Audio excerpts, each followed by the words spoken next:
Feel the real fear with us. প্রিয় listeners, আসসালামু আলাইকুম। দেশ ও দেশের বাইরে যে যেখান থেকে আফনান দ্য হরর ওয়ার্ল্ডের আজকের থার্সডে নাইটের 112তম আয়োজনের সাথে যুক্ত হচ্ছেন বা পরবর্তীতে হবেন, সকলকে জানাচ্ছি শুভেচ্ছা ও ভালোবাসা। আশা করি সবাই ভালো আছেন, সুস্থ আছেন। প্রিয় লিসেনার্স, আপনারা আমাদেরকে প্রতিনিয়ত ঘটনা পাঠিয়ে যাচ্ছেন। আমরা সবসময় বলার চেষ্টা করি সত্য ভয়ের ঘটনাগুলো আপনারা পাঠানোর চেষ্টা করবেন। অবশ্যই অবশ্যই অবশ্যই আপনাদের সাথে ঘটা বা আপনাদের পরিচিত কারোর সাথে ঘটা বা আপনাদের জানা সত্য ভয়ের ঘটনাগুলোই আপনারা লিখে বা রেকর্ড করে আমাদেরকে ইমেল করছেন প্রতিনিয়ত। আপনাদের কাছে আমাদের কৃতজ্ঞতা জানানোর ভাষা নেই।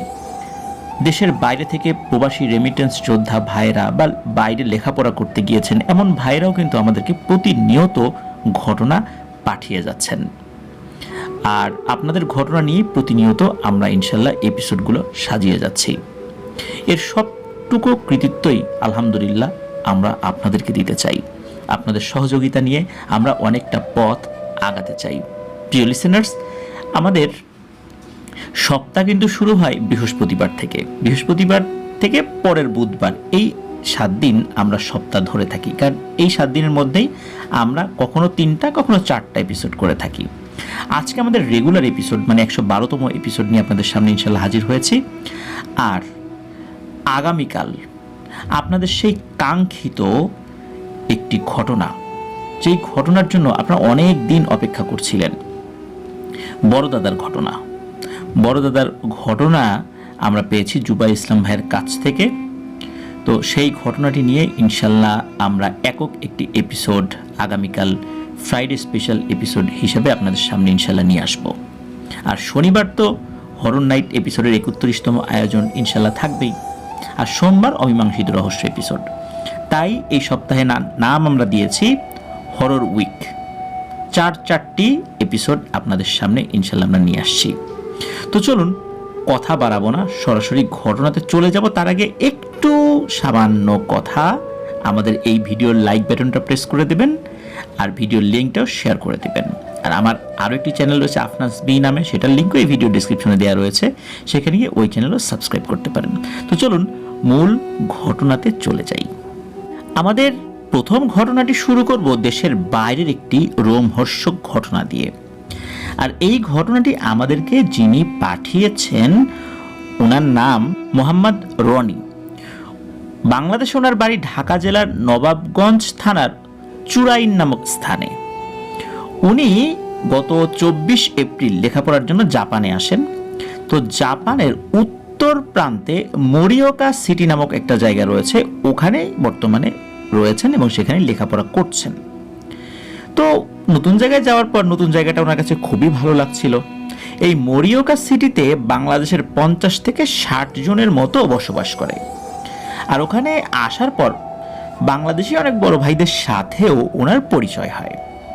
তো ওনারা একদিন এই রনি ভাইকে নিয়ে জাপানের তাকামাৎসু নামক একটা পার্ক রয়েছে, ওই পার্কে রাতের বেলা পিকনিকের আয়োজন করেন। তো জাপানের কিন্তু বেশ কিছু নিয়ম রয়েছে, কিছু নিয়ম অত্যন্ত কড়া, যার কারণে মানুষ সুশৃঙ্খলভাবে চলাফেরা করে। যেমন জাপানের নিয়ম হচ্ছে কেউ ময়লা কিংবা রান্নার উচ্ছিষ্টগুলো বাইরে ফেলতে পারবে না। এগুলো ফেলানোর জন্য কিন্তু নির্দিষ্ট বক্স রয়েছে, ঠিক সেই বক্সেই ফেলতে হবে। কেউ যদি শুধু বোতল ফেলতে চায়, বিভিন্ন ধরনের বোতল, এই বোতলগুলো ফেলার জন্য আলাদা বক্স রয়েছে। আবার রান্নার যে উচ্ছিষ্টগুলো, রান্নার ময়লাগুলো, এগুলো ফেলার জন্য কিন্তু আবার আলাদা বক্স রয়েছে। এই রান্নার ময়লা ফেলাবার জন্য যে বক্স রয়েছে, জাপানি ভাষায় এটার নাম হচ্ছে মৌরো গমি। তো এটাই কিন্তু ওই সিনিয়র ভাই যারা, তারাই রনি ভাইকে বলছিলেন যে এখানে কিন্তু এই নিয়ম, তুমি তো নতুন আসছো, অনেক কিছু জানো না, এই জিনিসগুলো খেয়াল রাখবে, আলাদা আলাদা বক্স রয়েছে। তো তখন কথায় কথায় ওই সিনিয়র ভাইরা জাপানে এই মৌরগমিতে ময়লা ফেলতে গিয়ে একবার একটা ভৌতিক ঘটনার মুখোমুখি হয়েছিলেন। সেটি মূলত এই রনি ভাইয়ের সাথে শেয়ার করেন, আর ওই ঘটনাটি এখন আপনাদের সামনে উপস্থাপন করছি। তো জাপানে আসলে সবাই তো অনেক ব্যস্ত থাকে, সবাই তার কাজ নিয়ে ব্যস্ত, কেউ লেখাপড়া নিয়ে ব্যস্ত। দেখা যাচ্ছে যে ছুটির দিনে সবাই চেষ্টা করে এক জায়গা হয়ে, মানে বন্ধুরা মিলে একটা জায়গায় জড়ো হয়ে একটু আনন্দ করার জন্য, পিকনিক করার জন্য। মূলত বেশ দূরে দূরে বেশ কিছু জায়গা রয়েছে সুন্দর স্পটগুলো, সেখানে গিয়েই তারা এই আয়োজনগুলো করে থাকে। আর এই আয়োজনগুলো করার জন্য সেখানে ভালো ব্যবস্থাও রয়েছে। তো ঘটনাটি ঘটেছিল গত বছর আর কি, মানে 2023-এ। এই মোরিওকা সিটির পাশের একটা সিটি রয়েছে, এই সিটিটার নাম হচ্ছে আকিতা সিটি। এই আকিতা সিটির এক সমুদ্র পাড়ে পিকনিক করবে বলে ওই বড় ভাইয়েরা সিদ্ধান্ত নিয়েছিলেন। মোরিওকা থেকে আকিতার দূরত্ব 114 কিলোমিটার। তো তারা তাদের গন্তব্যের যে জায়গাটা, ওখানে গিয়ে কিছুক্ষণ ঘোরাঘুরি করে রান্না বাড়া শুরু করে দিয়েছে। তো রান্না শেষ করে খাওয়া দাওয়াও শেষ করে। তো যা যা তাদের ছিল সেগুলো দিয়েই তারা খাওয়া দাওয়া করে। আর রান্না শেষে সব কিছু পরিষ্কার পরিচ্ছন্ন করতে হয়, কিন্তু ওখানে এলোমেলো করে রাখার কোনো সুযোগ নেই। অন্য কেউ এসে কিন্তু পরিষ্কার করে দিয়ে যাবে না। এই যে সমস্ত উচ্ছিষ্টগুলো ছিল, ময়লা যেগুলো হয়েছে, সব কিছু পরিষ্কার করে একটা ময়লার বিশেষ ব্যাগে ওনারা রাখছিলেন আর কি। কারণ জাপানে কিন্তু এটা নিয়ম আছে খুব কড়াকড়ি, আপনি বাইরে যাই করেন না কেন, ময়লা করলে এগুলো নিজে নিজে পরিষ্কার করবেন। আর তা যদি না করেন তাহলে কিন্তু সিসিটিভি ফুটেজ থেকে শুরু করে নিয়ে আরও অন্যান্য প্রমাণ তারা জোগাড় করে এই পুলিশগুলো কিন্তু আপনার বিরুদ্ধে অ্যাকশন নিতে পারে। তো এই কারণে ওনারা সেই কাজগুলোই করছিলেন। কিন্তু প্রবলেম যেটা হলো যে ওনারা যেখানে বসে খাবার দাবার খেয়েছিলেন বা রান্না করেছিলেন, ওখানে আশেপাশে ওই যে মৌরগমি, যেখানে শুধু রান্নার ময়লাগুলো ফেলা হয়, ওইগুলোর বক্স ছিল না। এখন কি করবে? এখানে তো এগুলো রেখে যাওয়া যাবে না। এই জন্য যেই মোটা পলিথিনের ভিতরে ওই জিনিসগুলো রেখেছিলাম, আমরা অনেক সময় দেখি বিভিন্ন রেস্টুরেন্ট বা হোটেলগুলোতে বা বিভিন্ন ক্লিনিকগুলোতে এক ধরনের বড় লম্বা মোটা পলিথিন থাকে, ওর ভিতরে অনেক ময়লা একসাথে ঢোকানো যায়। তো এরকম একটা পলিথিনের মধ্যে ওনারা ওই ময়লাগুলো ঢোকার পরে গাড়ির পেছনে রাখেন। চিন্তা করেছিলেন যে পথে যখন যাওয়ার পথে এইরকম বক্স যদি পাওয়া যায়, যে মৌরগমি বক্স যদি পাওয়া যায়, ওর মধ্যে ওনারা এটা ফেলে দিবেন। তো ওনারা আসলে একদম গ্রাম সাইডের দিকে গিয়েছিলেন, তো ওই দিকটাতে রাস্তায় মানুষজন কম থাকে আর কি। তো ওনারা আবার ফেরার সময় জঙ্গলের রাস্তা দিয়ে ওই মোরিওকা সিটির দিকে ফিরছিলেন। সমস্যাটা শুরু হয় ওই আকিতা সিটির একটা ব্রিজ রয়েছে, সেটার নামও আকিতা ব্রিজ। ওই আকিতা ব্রিজ থেকে হঠাৎ করে তাদের গাড়ির স্পিডটা কমতে শুরু করে। গাড়ির গতি মনে হচ্ছে 20 কিলোমিটার পার আওয়ার চলছে, অথচ কিন্তু মিটারে শো করছে 70 কিলোমিটার পার আওয়ার। আর ওখানে কিন্তু যেই নির্দিষ্ট স্পিড দেয়া থাকে বিভিন্ন সাইনবোর্ড, যে এই স্পিডের উপরে গাড়ি চালানো যাবে না, ওই স্পিডেই চালাতে হয়। চাইলেও আপনি বেশি জোরে চালাতে পারবেন না, তাহলে কিন্তু মামলা হয়ে যাবে। এই জন্য ওনারা কিন্তু ওই জায়গার নিয়ম অনুযায়ী 70 কিলোমিটার স্পিডে গাড়ি চালাচ্ছিলেন, কিন্তু গাড়িটা অনেক আস্তে চলছে। একটা বাইসাইকেল চালিয়েও কিন্তু এর আগে চলে যাওয়া যায়। গাড়িটা তো অনেক ভারী মনে হচ্ছিল তাদের কাছে, মনে হচ্ছে যে গাড়িটা প্রচন্ড ভারী। কিন্তু এই লোকগুলোই তো এসেছিলেন, আবার গাড়িটা আরো হালকা হয়ে যাওয়ার কথা, কারণ আসার সময় রান্নার যে উপকরণগুলো নিয়ে এসেছিলেন সেগুলো তো খাওয়া দাওয়া হয়ে গেছে। হ্যাঁ, এটা সত্য যে কিছু উচ্ছিষ্ট ওনারা নিয়ে এসেছেন, কিন্তু সেগুলোর ভার তো এত না, গাড়ি তো এত ভারী হওয়ার কথা না। তো ওনারা একটু ভয় পাচ্ছিলেন যে ঘটনাটা কি, গাড়ির কোনো সমস্যা না তো, কিন্তু গাড়ি কিন্তু কোনো সমস্যা হওয়ার কথা না। জাপানি গাড়িগুলো কিন্তু এমনিতেও অনেক ভালো। ওনাদের মনের মধ্যে এক অজানা ভয় কাজ করছিল। ওনাদের কাছে মনে হচ্ছিল এই গাড়িতে ওনারা ছাড়াও অন্য কেউ আছে। তো আকিতা ব্রিজ থেকে একটু সামনে যাওয়ার পর যেই ভাই গাড়ি ড্রাইভ করছিলেন, উনি হঠাৎ করে ব্রেক ধরেন। হঠাৎ করে এভাবে হার্ড ব্রেক ধরার কারণ হিসাবে পিছনের যারা ছিল বা পাশে ছিল, এই বললো যে এই কি ব্যাপার, হঠাৎ করে এরকম ব্রেক ধরলা কেন? কারণ হঠাৎ করে ব্রেক ধরার পর ওনারা সামনের দিকে হঠাৎ করে ঝুঁকে পড়েছিলেন, অনেক একটু ঘুম ঘুম ভাব চলে আসছিল, তখন তো রাত। কিন্তু এরকম আচমকা হঠাৎ ব্রেক ধরার কারণে ওনারা সবাই নড়ে চড়ে বসেন, অনেকের কপালে একটু আঘাতও লাগে, তবে ওরকম মেজর কিছু হয় নাই আর কি। তখন ওই যে ড্রাইভিং সিটে যে ভাই বসে আছে অন্যদেরকে বলে, এই দেখো সামনে আমি যেটা দেখতেছি তোমরাও কি সেটা দেখতেছো? তখন সবাই দেখে যে রাস্তার উপর একটা কাটা পা দাঁড়িয়ে আছে, মানে হাঁটু থেকে নিচের অংশ। এই পা দাঁড়িয়ে আছে, হাত পা কিচ্ছু নাই, কোনো শরীর নাই, অন্য আর একটা পাও নাই, শুধু একটা পাটা রক্তাক্ত, মানে যেখান থেকে কাটা ওখান থেকে রক্ত, তাজা রক্ত গড়িয়ে গড়িয়ে পড়ছে। তো এই দৃশ্য যখন সবাই দেখেছে গাড়ির মধ্যে, সবাই খুব ভয় পেতে থাকে।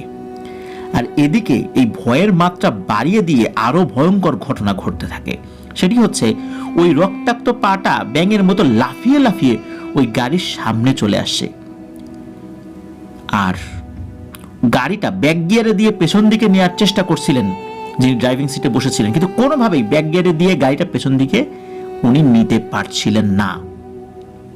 তো ওই পাটা ধীরে ধীরে একদম গাড়ির কাছে চলে আসে, মানে গাড়ির যে লাইট, দুইটা লাইট সামনে, ওই লাইটের ঠিক মিডিলে, একদম গাড়ির বাম্পারের যেই জায়গাটা থাকে আর কি, আমরা বাংলাদেশে যে বাম্পারগুলো দেখি যেখানে থাকে, একদম ওই জায়গাতে চলে আসে।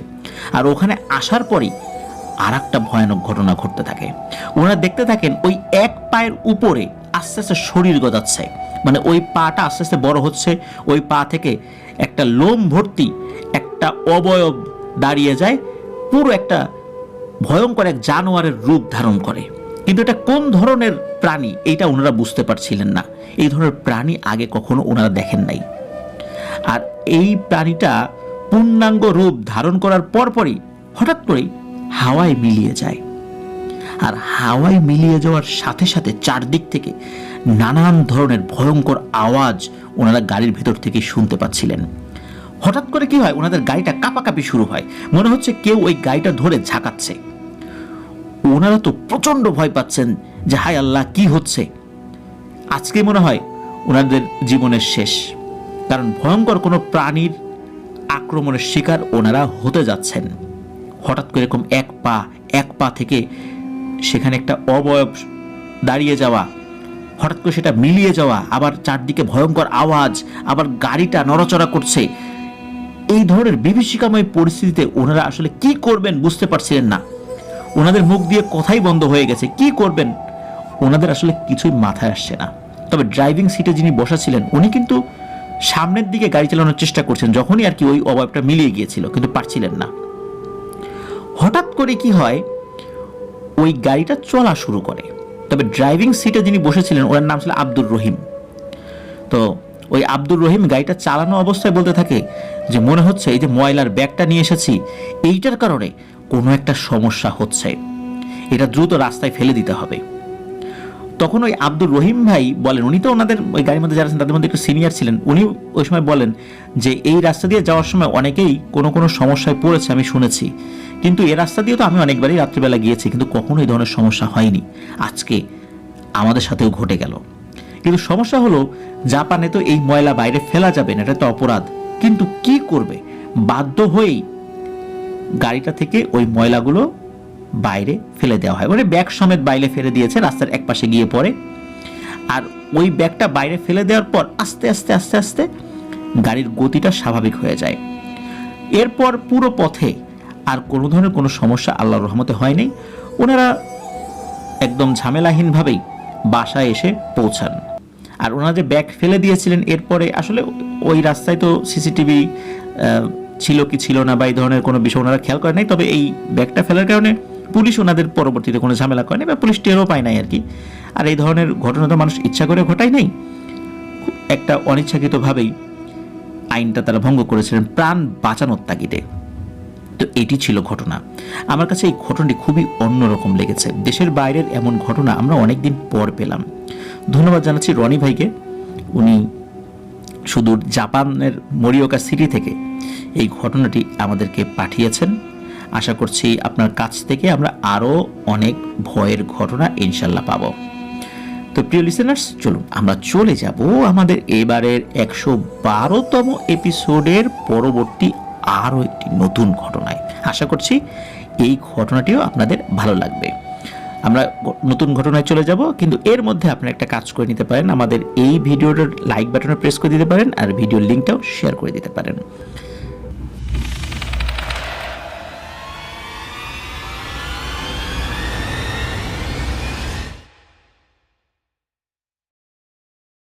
আবারও স্বাগতম জানাচ্ছি প্রিয় লিসেনার্স আমাদের 112তম এপিসোডের নতুন আরও একটি ঘটনায়।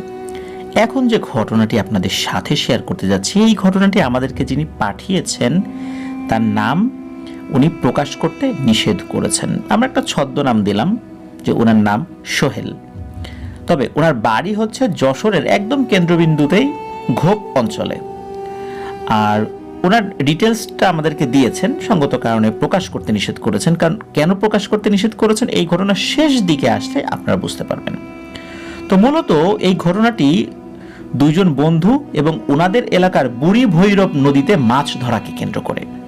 ঘটনাটি শোনার পর আপনারা সত্যি অবাক হবেন, এটা আমাকে বলতে হবে, কারণ এই ঘটনার মধ্যে একটা বিশেষ জায়গায় একটা টুইস্ট রয়েছে, যেটা হয়তো বা আপনারা এই টাইপের কোনো ঘটনায় আগে কখনো শুনেছেন বলে আমার মনে হয় না। তো চলুন মূল ঘটনাতে চলে যাই। এই ঘটনাটার সময়কাল 2017 সালে।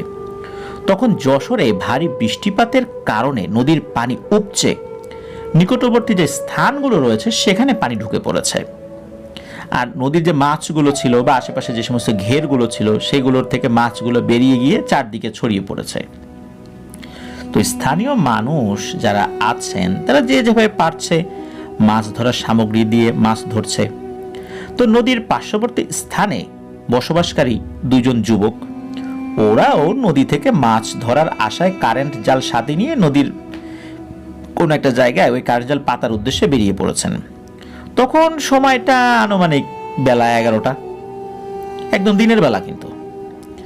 আর কারেন্ট জাল পাতার পর ওরা ওই কারেন্ট জালটা মানে তাদের যে নির্দিষ্ট জায়গা ওখানে পেতেছেনও। এরপর তারা দুই বন্ধু ঠিক করে যে ছোট একটা নৌকা নিয়ে আশেপাশে একটু ঘুরবে। তো ওখানে ছোট নৌকাগুলোতে এক দুইজনের বেশি চড়া যায় না, আর স্থানীয়ভাবে ওই নৌকাগুলোতে ডিঙি বা ডোঙ্গা বলে থাকে আর কি।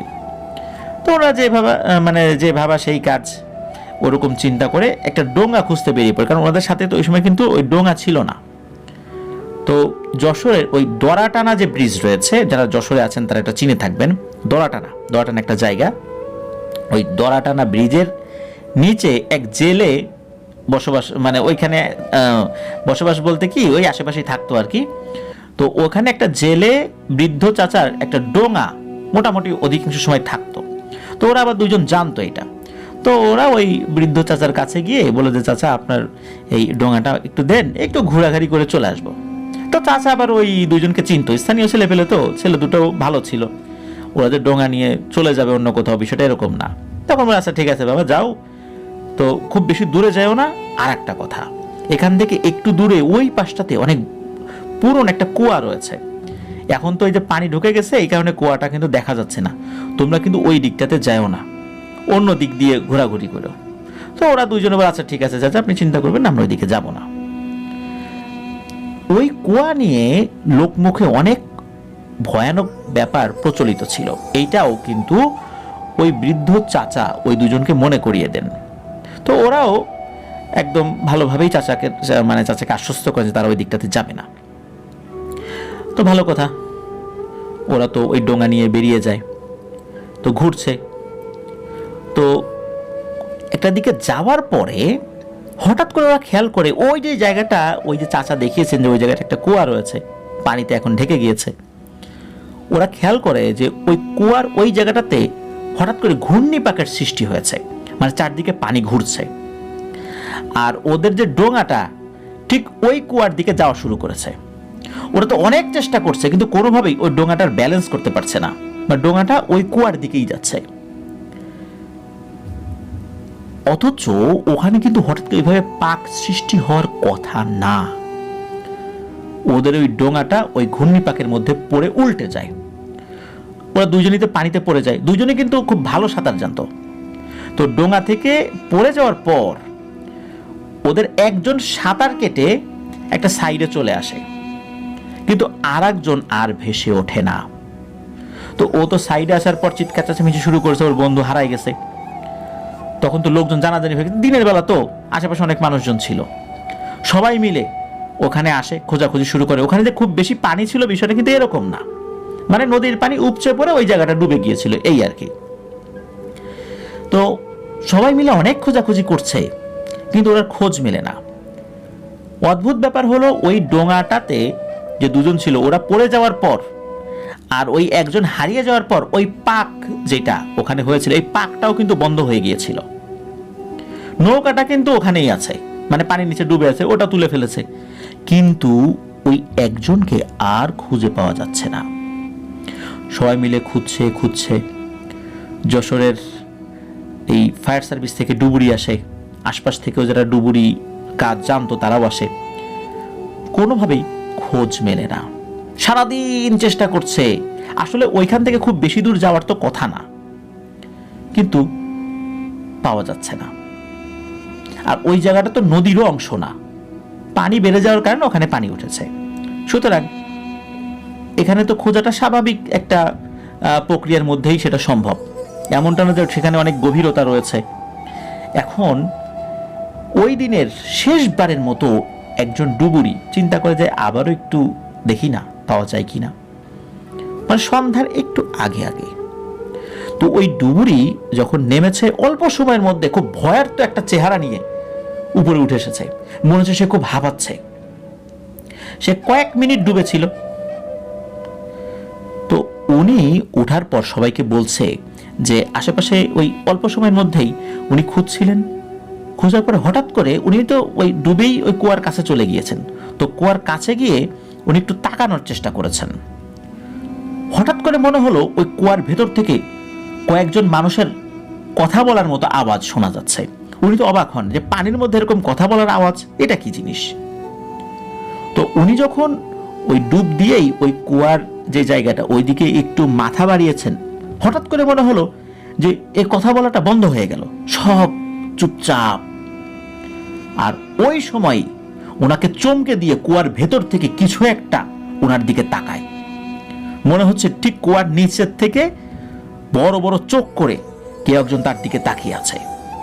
শুধু চোখ দুটো স্পষ্ট দেখতে পায়, চোখ দুটো ছিল অসম্ভব রকমের লাল এবং জলজল এবং অনেক বড় বড় দুটো চোখ।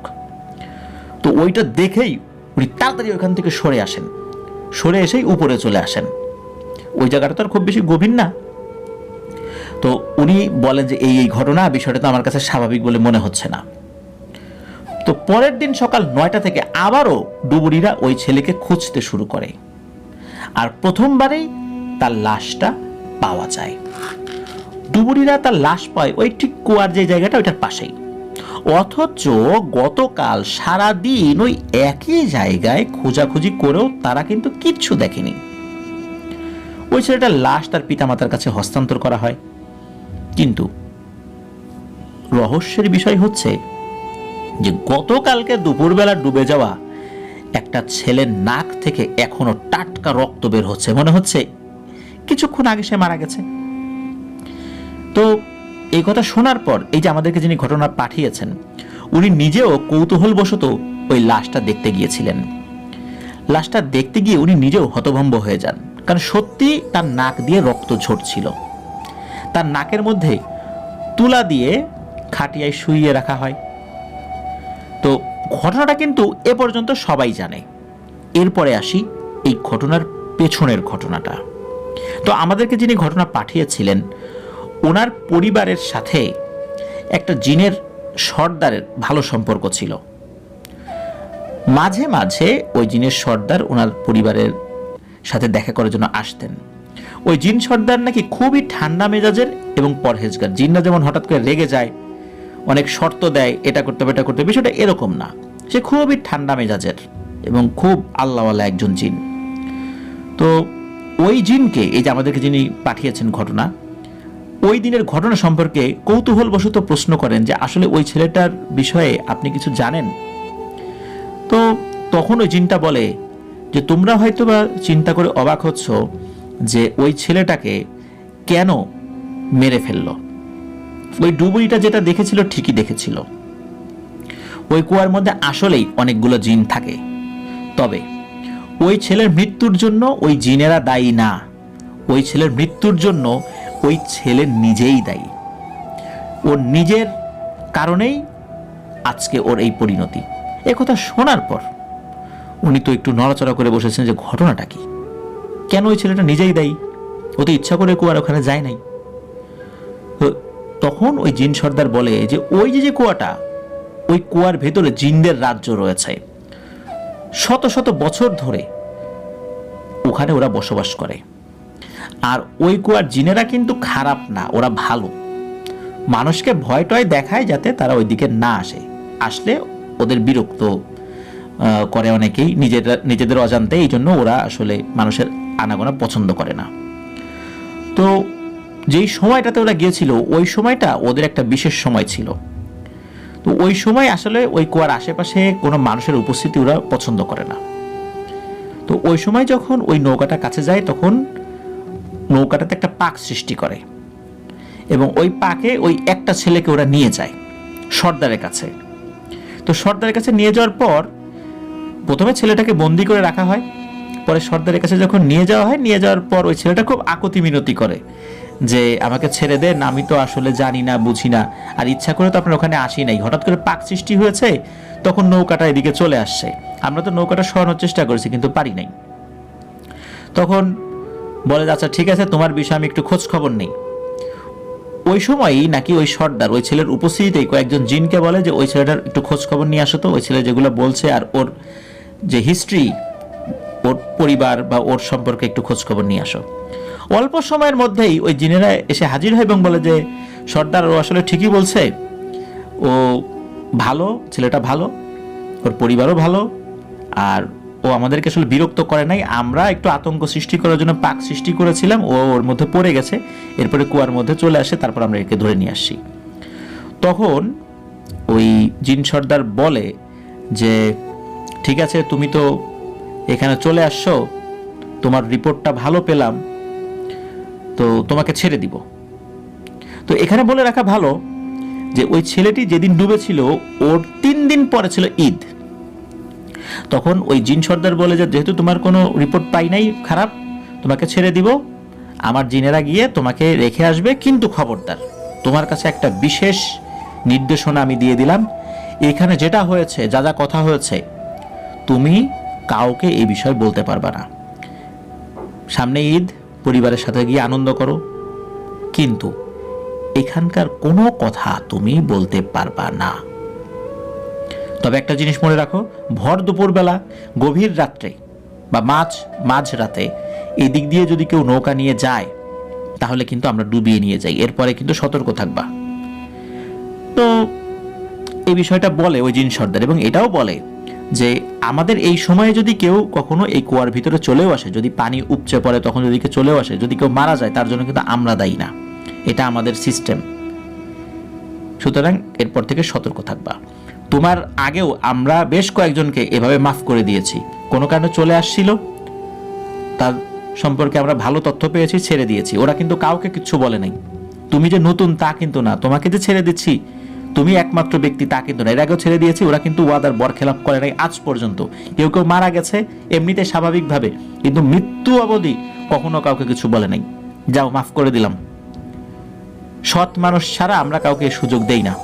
আজ রাত্রেই তোমাকে নদীর পারে আমার কয়েকজন লোক রেখে আসবে, কিন্তু মনে রেখো যা বলেছি এটা যদি তুমি ভঙ্গ করো তাহলে কিন্তু তোমার বাঁচার কোনো সুযোগ নাই। তোমার মৃত্যু পরোয়ানা আমি ঘোষণা করে দিলাম, যখনই তুমি এই জিনিস বলার চেষ্টা করবা তখনই তোমার মৃত্যু পরোয়ানা আমার জিনেরা তামিল করবে, মৃত্যুদণ্ড কার্যকর করবে। তো ওই ছেলেটা কিন্তু রাজি হয়ে গিয়েছিল। তো ব্যাপারটা হলো কি, ওই মধ্যরাতে ওই জিনেরা নাকি ওই ছেলেটাকে নদীর পাড়ে উঠিয়ে দিয়ে পুনরায় ওই শর্তের কথা মনে করিয়ে দেয় যে কি শর্ত মনে আছে তো, যাও বাড়িতে যাও। এটা বলার পর নাকি ওরা বাতাসে মিলিয়ে যায়। তো ছেলেটা খুব ক্লান্ত ছিল, আস্তে আস্তে বাড়ির দিকে হাঁটতে থাকে। তো একটা পর্যায়ে সে বাড়ির কাছে চলে আসে এবং নিজে নিজে বলতে থাকে যে এমন একটা ঘটনা কাউকে কি না বললে হয় নাকি, ওরা বললো আর শুনলাম, আমি নিশ্চয়ই মানুষদেরকে সত্য ঘটনাটা বলে দিব যে কিভাবে আমাকে আটকে রেখেছিল। যেই না নিজে নিজে এই কথাগুলো বলছে, হঠাৎ করে লক্ষ্য করে যে ওর সামনে দুজন লম্বা লোক দাঁড়িয়ে আছে, অনেক লম্বা কিন্তু দেখতে স্বাভাবিক মানুষের মতো। এই দুজনকে দেখে ও খুবই ভয় পেয়ে যায়। ওই দুজন এসে ওকে খপ করে ধরে ফেলে এবং চোখের পলকে ওই কুয়ার মধ্যে ওকে নিয়ে যায়, ওই জিনের সর্দারের সামনে হাজির করে। তো জিনের সর্দার যিনি, উনি বলছেন যে কি ব্যাপার, এই ছেলেটাকে না একটু আগে মুক্তি দিলাম, একে আবার নিয়ে আসছো কেন? তখন বলে যে সর্দার, ওর পেছনে লেগেছিলাম আপনার কথা মতো। আপনার কথাই ঠিক, এই ছেলেটা মিথ্যাবাদী। ওর সম্পর্কে ভালো তথ্যই পেয়েছিলাম, কিন্তু নিজে নিজেই বলছিল যে ও এখানকার কথা বলে দেবে। আপনি আমাদেরকে ওর পেছনে লাগিয়ে রেখেছিলেন বাড়ি পর্যন্ত যেন ও ঠিকঠাক মতো পৌঁছাতে পারে, কিন্তু এর মধ্যেই ও নিজে নিজেই রেপের কথা বলছিল।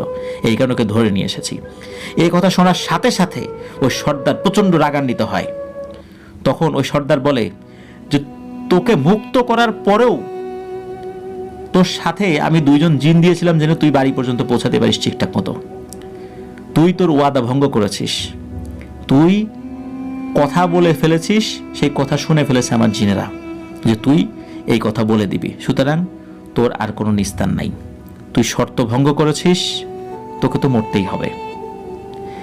এর পরদিন সকালবেলার কিছু পরে, মানে হয়তো বা 9টা 8টা 8:30টার দিকে, মানে আনুমানিক আর কি, ওখানে নাকি ওই ছেলেটাকে হত্যা করে ওই পানির মধ্যেই ফেলে রাখা হয়। ওই জিনেরা ফেলে রাখে। আর ওই 9টার একটু পরে ডুবুরিরা গিয়ে ওই লাশটা পায়। লাশটা যখন পায় তার কিছু সময় আগে ছেলেটা মারা গিয়েছে। তো এর এই মৃত্যু রহস্যটা এটা কিন্তু অনেকেই জানে না। মূলত এই কারণেই যিনি আমাদেরকে ঘটনা পাঠিয়েছেন উনি অনুরোধ করেছিলেন যে ওনার নামটা যেন আমরা প্রকাশ না করি। মূলত উনি এই তথ্যটা ওই জিনের কাছে, মানে যেই জিনের সর্দার তাদের ফ্যামিলিতে আসে, মাঝে মাঝে আসে, কথাবার্তা বলে, তার মাধ্যম দিয়ে এই তথ্যগুলো জানতে পারেন। এখানে আসলে ওই ছেলেটার দোষ দেয়া যায়, ওই জিনদের দোষ দেয়া যায় না। আমরা এতটুকু বলতে পারি যে এই সামান্য অপরাধের কারণে একটা মানুষের জীবন নিয়ে নেওয়া কি যুক্তিসঙ্গত? আসলে অদৃশ্য জগতের অনেক ব্যাপার রয়েছে যেগুলো প্রকাশিত হওয়া উচিত নয়। এই ব্যাপারগুলো গোপন রাখতেই জিনেরা পছন্দ করে, আর গোপন বিষয়গুলো প্রকাশ হয়ে গেলে তারা খুব রাগান্বিত হয়। আমাদের অনেক গোপন তথ্য যদি আমরা কারো কাছে আমানত হিসাবে রাখি, সেগুলো যদি আমরা কখনো প্রকাশ করে দেই বা প্রকাশ করার চেষ্টা করি, সেটা যদি আমাদের কাছে তথ্য চলে আসে যে সে ওই জিনিসটা বলে দেওয়ার চেষ্টা করছে, তখন আমরা কি করব? তাকে বিশ্বাসঘাতকতার শাস্তি দেওয়ার চেষ্টা করব। ওরাও এই কাজটাই করে। কারণ সবসময় আমরা বলে থাকি শুধু টাকা পয়সা সম্পত্তি এগুলো আমানত নয়, আমানতের মধ্যে মানুষের কথার হেফাজত করাটাও একটা আমানত। কেউ যদি বলে এই কথাটা কাউকে বলা যাবে না, ওইটা আমানত হিসাবে বুকের মধ্যে রেখে দিতে হবে, ওইটা বলা যাবে না কাউকে। আমানতদারিতা শুধু টাকা পয়সা সহায় সম্পত্তি এগুলোর সাথে সম্পর্কযুক্ত না। কথাও যে আমানত, এটা কিন্তু বিভিন্ন ঘটনায় কিন্তু আমি বলেছি। আল্লাহ আমাদের আমানতদারিতা রক্ষা করার তৌফিক দান করুন। যিনি মারা গেছেন আল্লাহ তাআলা তার ভুল ত্রুটি ক্ষমা করুন।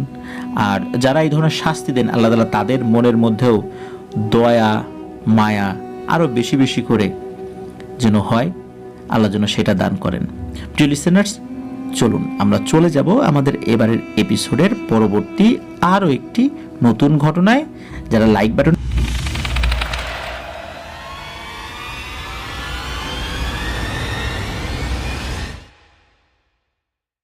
আরো স্বাগতম জানাচ্ছি প্রিয় লিসেনার্স আমাদের 112তম এপিসোডের নতুন আরও একটি ঘটনায়। এখন যে ঘটনাটি আপনাদের সাথে শেয়ার করব, এই ঘটনাটি আমাদেরকে যিনি পাঠিয়েছেন উনি এর আগেও আমাদেরকে ঘটনা পাঠিয়েছিলেন। আমাদের 98 নম্বর এপিসোডে ওনার একটি ঘটনা আমরা প্রচার করেছিলাম। ঘটনাটির শিরোনাম ছিল লাশ খেকো বুড়ি। উনি বর্তমানে ফরিদপুরের পুলিশ লাইন্স স্কুল অ্যান্ড কলেজে একাদশ শ্রেণীর একজন ছাত্র। তো চলুন মূল ঘটনাতে চলে যাই। তবে মূল ঘটনাতে যাওয়ার আগে ছোট্ট একটি ঘটনা দিয়ে শুরু করব, এরপরে মূল ঘটনাতে চলে যাব যাতে করে মূল ঘটনাটা বুঝতে সুবিধা হয়। তো আজকের ঘটনায় একটা বড় ডুমুর গাছ রয়েছে। তো এই ডুমুর গাছ কেন্দ্রিক ছোট্ট একটি ঘটনা দিয়ে শুরু করি। ওই ডুমুর গাছ কেন্দ্রিক অসংখ্য ছোট বড় ঘটনা রয়েছে। অল্প কিছুদিন আগে এই যে জিশানের খালাতো ভাইয়ের বন্ধু, তার নাম হচ্ছে রায়হান। এই রায়হান ছেলেটা রাস্তা দিয়ে হাতে একটা দড়ি নিয়ে দিনের বেলাতেই যাচ্ছিল ওই যে ওই ডুমুর গাছের ওই সাইডটা দিয়ে। মূলত ওই সাইডে একটা নদী রয়েছে, নদীর পাশেই ওই ডুমুর গাছটা রয়েছে। তো ওই ছেলেটা কিন্তু খুব হাসি খুশি সবার সাথে খুব ভালো করে কথা বলে, কিন্তু একদম চুপচাপ হাতে দড়ি নিয়ে হেঁটে যাচ্ছে। তো ওখানে আরও ওর বন্ধু বান্ধবরা ছিল, ওরা জিজ্ঞেস করে রায়হান কোথায় যাচ্ছিস? ও কোনো কথা বলে না। তো কয়েকবার জিজ্ঞেস করার পরে কোনো কথা বলে না, বলে এই দড়ি নিয়ে কোথায় যাস? তারপরও কোনো উত্তর দেয় না। তো এতবার বলার পরেও ও কোনো উত্তর দেয় না, বিষয়টা কিন্তু অন্যদের কাছে সন্দেহ লাগে। কারণ ওরা চিন্তা করে যে এরকম একটা ছেলে, আমাদের বন্ধু বান্ধব, এতবার করে ডাকলাম বললাম, ও কোনো উত্তর দিল না কেন, কোনো সমস্যা হলো কি না। তো দেখে যে ওই ছেলেটা ওই ডুমুর গাছের ওইদিকে যাচ্ছে। তো ওরা ওই বিষয়টা ওইখানেই স্থগিত রাখে। ওরা মূলত ওই পাশে একটা বাগান রয়েছে, মূলত কাঠের গাছ, মানে ফলের বাগান না, কাঠের গাছের একটা বাগান রয়েছে, বেশ দূরে দূরে এক একটা গাছ রয়েছে। তো মাঝে মাঝে ওখানে ওরা ক্রিকেট খেলে বা অন্যান্য খেলাধুলা করে। তো ওরা কি করেছে, ওইখানে খেলাধুলায় লিপ্ত হয়ে যায়। মূলত ক্রিকেট খেলছিল।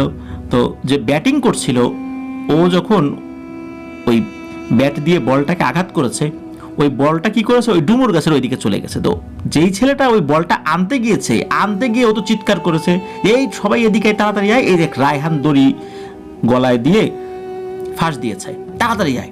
সবাই দৌড়ে গিয়েছে, সবাই দেখে যে রায়হান পা ছোটাছুটি করছে, মানে ছটফট করছে, তার এই জিহ্বাটা বের হয়ে যাচ্ছে, চোখগুলো বড় বড় হয়ে যাচ্ছে। ওরা সাথে সাথে কি করে, রায়হানের পা দুটো জড়িয়ে ধরে উপর দিকে কিছুটা ধাক্কা দেয়, কারণ উপর দিকে নিয়ে গেলে গলার চাপটা তো আর অনুভূত হবে না।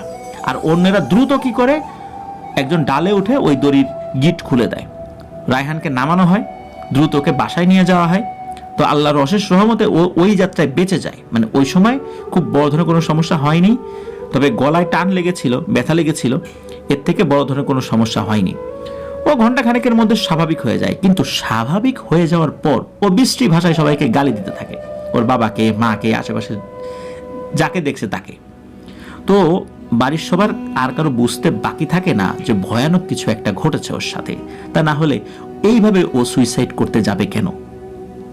তখন এলাকার একজন হুজুরকে নিয়ে আসা হয়, উনি ওকে দোয়া দুরুদ পরে ঝাড়ফুঁক করেন, কিছু রুকিয়া করে দেন, আল্লাহর রহমতে ঠিক হয়ে যায়। এরপরে ওর আর কোনো সমস্যা হয়নি। তো আসুন এইবার মূল ঘটনাতে চলে যাই। তো ঘটনাটি কিন্তু আসলে এই যে শরীয়তপুর জেলার জাজিরা উপজেলার একটি গ্রামের আর কি। এই যে ডুমুর গাছের কথা বললাম, এটা ওইখানকারই আর কি। তো আমাদেরকে যিনি ঘটনা পাঠিয়েছেন, ওনার খালাদের বাড়ি হচ্ছে ওইখানে। ওই ওনার যে খালার বাড়ি, ওই খালার তো ছেলেরা আছে আর কি। তো ওই খালাতো ভাইদের পাশের বাড়ির এক কাকির সাথে মূলত ঘটনা ঘটেছে। কাকির নামটা ঠিক করে বলতে পারেন নাই, এটা ওনার আসলে মনেও নাই। তো ওই জায়গার একটু বর্ণনা দেওয়া প্রয়োজন। মূলত যেই কাকির সাথে ঘটনা ঘটেছে, তো তাদের বাড়ির পাশে ছিল একটি মাটির গ্রাম্য রাস্তা। রাস্তার বাম পাশে এই কাকিদের বাড়ি, তারপর বিস্তৃত এক ধান ক্ষেত রয়েছে, তার পাশে 10 থেকে 12টা বাঁশ নিয়ে ছোট্ট একটা বাঁশঝোপ, 10 থেকে 12টা বাঁশ রয়েছে। আর ওই বাঁশঝোপের পাশেই আর একজন কাকির বাড়ি রয়েছে, তার নাম হলো রেনু কাকি নামে ওনারা ডাকতেন আর কি। তো আসুন এবার ঘটনার প্রেক্ষাপটে চলে যাই। তো গ্রামের মানুষ, আবার গেরস্ত বাড়ি, এই কারণে ওই কাকি কিন্তু সারাদিন খুব কাজে ব্যস্ত থাকতো, মানে যে কাকির সাথে মূলত ঘটনা ঘটেছে। তো ওই কাকিও তো সারাদিন অনেক কাজ করতেন, আর সন্ধ্যার দিকে একটু অবসর পেলে এই পাশের যেই বাড়িটা রয়েছে রেনু কাকি, এই রেনু কাকির বাড়িতে যেতেন গল্প করতে। তো এমনই একদিন গল্প করে ফেরত আসার সময় রেনু কাকি কি করেছেন, ওনাকে ছোট্ট একটা বাটিতে একটু মাছের তরকারি দিয়েছেন। উনি যে রান্না করছিলেন, তো কাকিও ওখানে বসেছিল, এই জন্য ওনাকে একটু বাটিতে মাছের তরকারি দিয়েছেন, বাড়িটা আবার খুব সুন্দর করে ঢেকে দিয়েছেন। তো কাকি যখন ওই রেনু কাকির কাছ থেকে বিদায় নিয়ে ওনার বাড়িতে আসছিলেন, রাত তখন 8টার মতো বাজে, আনুমানিক 7:30, 8টা বা 8:15 এরকম কাছাকাছি হবে কোনো একটা সময়। তো যখন তিনি ওই বাঁশ ঝোপের কাছে এসেছেন, ওই যে 10-12টা ঝোপ, ওটা কিন্তু ভয়ঙ্কর কোনো ঝোপও না, 10-12টা বাঁশ আর কতটুকুই বড়, মানে কতটুকু ঝোপের সৃষ্টি করবে, তাই না? তো উনি যখন ওই বাঁশঝাড়ের কাছে এসেছেন, হঠাৎ করে মনে হলো একটা বাঁশ নিচু হয়ে এই কাকির দিকে একটু আসলো, আবার সাথে সাথে উপরে উঠে চলে গেল। তো ওনার কাছে মনে হলো বাতাসে এরকমটা হলো কিনা, কিন্তু না, এরকম বাতাস তো নাই। তো উনি কিন্তু এই বিষয়ে কোনো ভয় পান নাই, উনি ওনার মতো করে হাঁটতে হাঁটতে বাড়িতে চলে গিয়েছেন। তো বাড়িতে যাওয়ার পর উনি মাছের বাটিটা যখনই ওই ঢাকনাটা খুলে বের করেছেন, তখন উনি একটা অদ্ভুত দৃশ্য দেখেন একেবারে চেটে পুটে খাওয়া মাছের তরকারির কোনো চিহ্নই নাই। তবে হ্যাঁ, তরকারি থেকে সবকিছু ঢেলে ফেলার পর একটু পানির ফোটার মতো কিছু কিছু তরকারি লেগে থাকে না, শুধু এরকমই রয়েছে কিছু কিছু জায়গায়, তাও খুব কম, মানে বোঝা যাচ্ছে এখানে তরকারি ছিল। উনি তো খুবই অবাক যে উনি মাছের তরকারি বাটিটা হাতে করে নিয়ে আসলেন, উনি এটার যে ওয়েট, যেটার ভার, এটা উনি খেয়াল করছিলেন, উনি বাড়ি পর্যন্ত নিয়ে আসলেন, এটা ওই রকমই ভারী ছিল। হঠাৎ করে খোলার পর উনি দেখেন এই দৃশ্য, এরপরে ওই বাটিটা হালকা। উনি তো খুবই অবাক। তবে এই বিষয়টা নিয়ে উনি তেমন একটা মাথা ঘামালেন না। উনি চিন্তা করলেন যে এই পথ রাতের বেলা আসতে গেলে এরকম হয়, গ্রামের মানুষ তো, উনি বুঝেছিলেন যে কিছু একটা হয়েছে। কিন্তু তবে এই বিষয়টা নিয়ে উনি খুব বেশি দুশ্চিন্তা করেন নাই। এরপরে বেশ কয়েকদিন চলে যায়, কোনো কিছু হয়ও নাই। তো এরকম বেশ কয়েকদিন যাওয়ার পর একদিন বিকেল বেলা উনি গিয়েছেন ওই ছাগল চড়াতে, একটা ক্ষেতের কাছে ছাগল চড়াতে গেছেন। উনি যেই ক্ষেতের কাছে গিয়েছেন ওইটার সামনে ছিল বড় একটা নদী। গ্রামের ভাষায় এই ধরনের নদীগুলোকে গাং বলা হয়। আর ওনাদের ক্ষেতের পাশের আর একটা ছিল, মানে ওই নদীর একটা পাড় ছিল, মূলত ওইখানেই ছিল একটা ডুমুর গাছ, যেই ডুমুর গাছের কথাটা প্রথম দিকে বলেছি আর কি। তো কাকি যখন ছাগল নিয়ে ওই খেতে গিয়েছেন, তিনি দেখছেন যে এই যে আমাদেরকে যিনি ঘটনা পাঠিয়েছেন জিশান, তো জিশানের খালাতো ভাইয়ের আপন চাচি, তার নাম হচ্ছে মমতাজ। ওই মমতাজ ওই পাড়ে বসে কাপড় খাচ্ছে। তো এটা দেখে উনি একটু অবাকই হন, কারণ তাদের বাসায় কিন্তু কল আছে। উনি কখনো এই নদীর এখানে এসে, এই গাঙের এখানে এসে কিন্তু কাপড় কাচেন না। তো উনি এইখানে এসে এই সময় কাপড় খাচ্ছেন, বিষয়টা দেখে উনি একটু অবাক হন। আর অবাক হলেও এখন কোনো মানুষ তো আসতেই পারে, অনেক সময় কলের পানি নিচে নেমে যায়, উঠতে চায় না সহজে, আবার কলে তো বিভিন্ন সমস্যাও হতে পারে, এই কারণেই হয়তো এসেছে। তো এগুলো নিয়ে খুব বেশি কথা আর বলেন নাই। উনি কি করেছেন, ওই ছাগলটা একটা জায়গায় বেঁধে ওই মমতাজ কাকির সাথে কথা বলা শুরু করেছেন। তো স্বাভাবিকভাবে কথা বলছেন দুইজনই। হঠাৎ করে এই যে জিশানের খালাতো ভাইয়ের যে কাকি, যিনি কাপড় খাচ্ছিলেন, তো উনি কি করেছেন, নদীতে নেমে গোসল করা শুরু করে দিয়েছেন।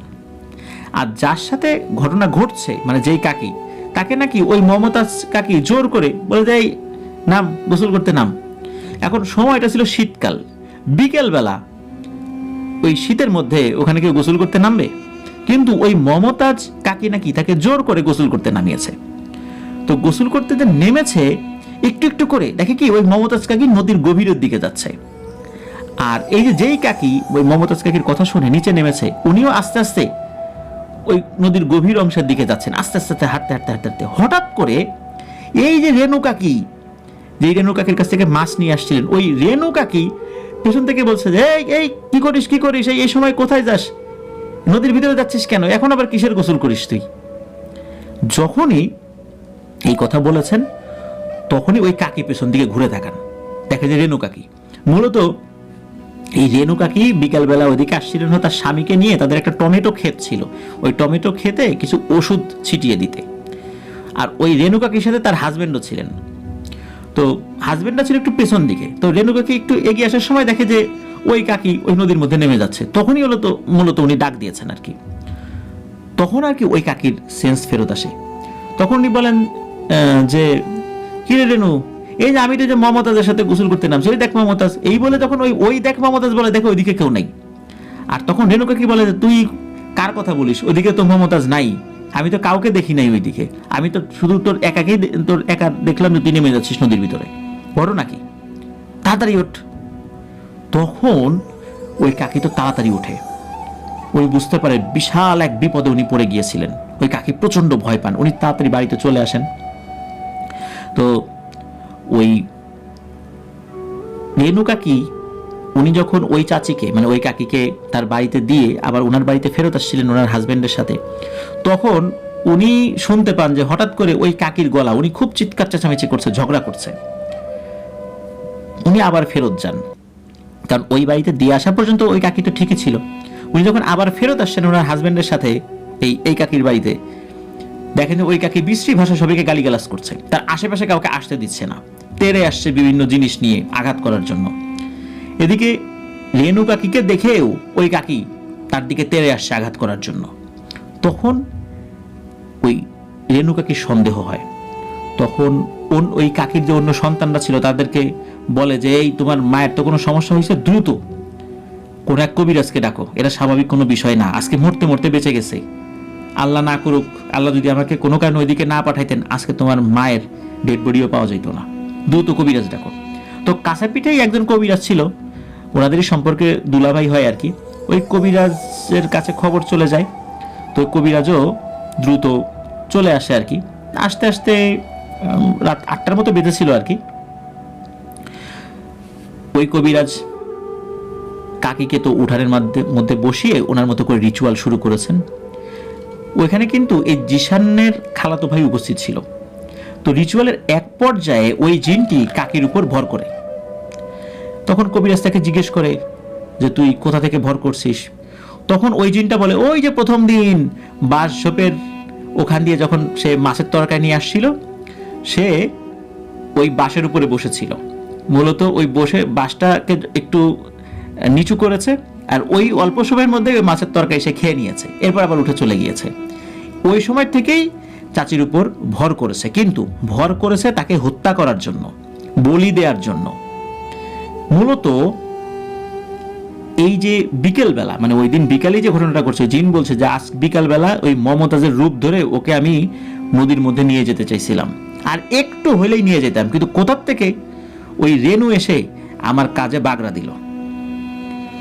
যাই হোক, এই টাইপের কথা যখন বলছে, তখন কবিরাজ রিচুয়ালের মাধ্যমে ওই জিনকে বাধ্য করে যে ওখান থেকে চলে যেতেই হবে। তবে জিন একটা শর্ত দেয়, সেটা হচ্ছে যে 101 কলস পানি ওই নদীতে নিয়ে ঢালতে হবে, অথবা ওই নদীতে গিয়ে 101টা ডুব দিতে হবে। এখন 101 কলস পানি নিয়ে ওই নদীতে ঢালায় কি চারটিখানি কথা?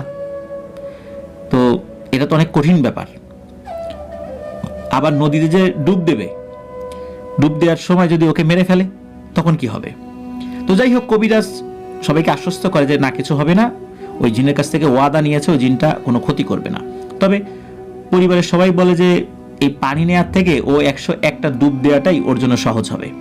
যেই না পরিবার থেকে এই কথা বলেছে, সাথে সাথে ওই কাকি কি করেছে, ওইখান থেকে এক দৌড় দিয়েছে নদীর দিকে। ওই রাতের বেলায় সবাই তো তার পিছু পিছু দৌড় দিয়েছে, নদীটা তো তাদের বাড়ি থেকে খুব বেশি দূরেও ছিল না। তো ওইখানে গিয়ে সে সরাসরি নদীর ভিতরে ঝাঁপ দিয়েছে। ঝাঁপ দেওয়ার পর সবাই দেখে যে ওই কাকি সমানে ডুব দিচ্ছে, এবং অনেকে সেটা গুনছে। সত্যি সত্যি যখন 101টা ডুব দেয়, ডুব দেওয়ার পর সেই নদীর থেকে উঠে আসে একা একাই। ওই সময় কিন্তু প্রচন্ড ঠান্ডা, সবাই শীতে কাঁপছে। ওই সময় তো সবাই যখন দৌড় দিয়েছে, কেউ তো আর শীতের কাপড় সাথে করে ওইভাবে নেয়ার সুযোগও পায় নাই। সবাই তো শীতের মধ্যে কাঁপাকাঁপি করছিল, ওদিকে কিন্তু ওই ঠান্ডা পানির মধ্যেই রাতের বেলা ওই নদীর পানিতে ওই কাকি একের পর এক ডুব দিয়েই যাচ্ছেন। তার মধ্যে শীতের কোনো অনুভূতি নেই। কিন্তু উনি যখন 101টা ডুব দিয়ে যখন উপরে উঠে আসে, তখন উনি একা একাই কথা বলতে থাকে, এই তোমরা নদীর পাড়ে কেন, আমি এখানে কেন? হায় হায়, আমার তো খুব ঠান্ডা লাগতেছে, আমি ভেজা কেন, আমাকে এখানে নিয়ে আসছো কেন, এরকম বলছে। তখন ওনাকে একটা চাদর দিয়ে মুড়িয়ে দেওয়া হয় এবং ওনাকে দ্রুত বাসায় নিয়ে আসা হয়। আর মূলত এই ঘটনার পর ওই ঠান্ডাজনিত কারণে ওনার কয়েকদিন ঠান্ডা জ্বর ছিল, এবং উনি এরপরে আল্লাহর রহমতে আস্তে আস্তে সুস্থ হয়ে যান। এরপরে আর কোনো ঘটনা ওনার সাথে ঘটেনি। তো এটি ছিল ঘটনা। এই ঘটনার মধ্যে যে ডুমুর গাছ রয়েছে, ডুমুর গাছ কেন্দ্রিক একটি ঘটনা বললাম। তো প্রিয় লিসেনার্স, আমি এর আগেও বিভিন্ন ঘটনাতে বলেছি, এমন কিছু দুষ্টু জিন থাকে, ওরা মানুষকে দূর থেকে নিয়ন্ত্রণ করে আত্মহত্যা করতে বাধ্য করে। মানুষ নিজের অজান্তেও কিন্তু অনেক সময় আত্মহত্যা করে ফেলে। খেয়াল করবেন যে তার কোনো সমস্যা নাই, কিচ্ছু নাই, হঠাৎ করে আত্মহত্যা করছে, পরিবারের লোকজনও বলতে পারে না যে কেন সে আত্মহত্যা করলো। এগুলো অধিকাংশ সময় দুষ্টু জিনের প্রভাবে হয়ে থাকে, যেমনটা এই রায়হান নামক ছেলেটার সাথে ঘটেছিল। জানা যায় ওই ডুমুর গাছে যেই অশুভ শক্তিগুলো রয়েছে, এরাই কোনো কারণে হয়তোবা রায়হানকে পজেস করেছিল। আর এই ধরনের আত্মহত্যা যে করায়, এটা মূলত ওরা ওদের জাদুবিদ্যার জন্য বলি দেয়। সে ইচ্ছা করে করে না আত্মহত্যা, কিন্তু ওকে আত্মহত্যা করানোর জন্য যেই মায়াজাল সৃষ্টি করে, এর ফলশ্রুতিতে সে মারা যায়। আর এটাকে ওরা বলি হিসাবে নেয়, যার ফলশ্রুতিতে ওরা ওদের জাদুবিদ্যাটা আরো উন্নত করে। প্রিয় লিসেনার্স, এই জিনের প্রভাবে আত্মহত্যা করে এরকম ঘটনাগুলো সাধারণত খুব কম হয়। তো এটা আপনারা শুনলেও বুঝতে পারবেন বিভিন্ন সময়ে আপনাদের আশেপাশে এই টাইপের যদি কোনো ঘটনা ঘটে থাকে, আপনারা নিজেরাও অনুভব করতে পারবেন যে আসলে ব্যাপারটা কী ছিল। তো ধন্যবাদ জানাচ্ছি জিশানকে, বেশ ভয়ের একটি ঘটনা আমাদের সাথে শেয়ার করেছেন। আশা করছি আপনার কাছ থেকে আরও অনেক ঘটনা পাবো। প্রিয় লিসেনার্স, চলুন আমরা চলে যাব আমাদের এবারের এপিসোডের পরবর্তী আরও একটি নতুন ঘটনায়। আরও স্বাগতম জানাচ্ছি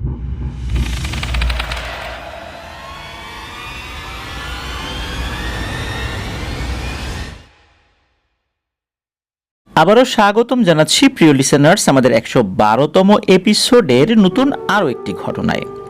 এখন যে ঘটনাটি আপনাদের সাথে শেয়ার করব, এই ঘটনাটি আমাদেরকে যিনি পাঠিয়েছেন উনি একজন রেমিটেন্স যোদ্ধা ভাই। উনি বর্তমানে রয়েছেন সংযুক্ত আরব আমিরাতের দুবাইয়ের আল কারামা নামক স্থানে। ওনার দেশের বাড়ি লক্ষ্মীপুর জেলার রায়পুর উপজেলার রাখালিয়া গ্রামে।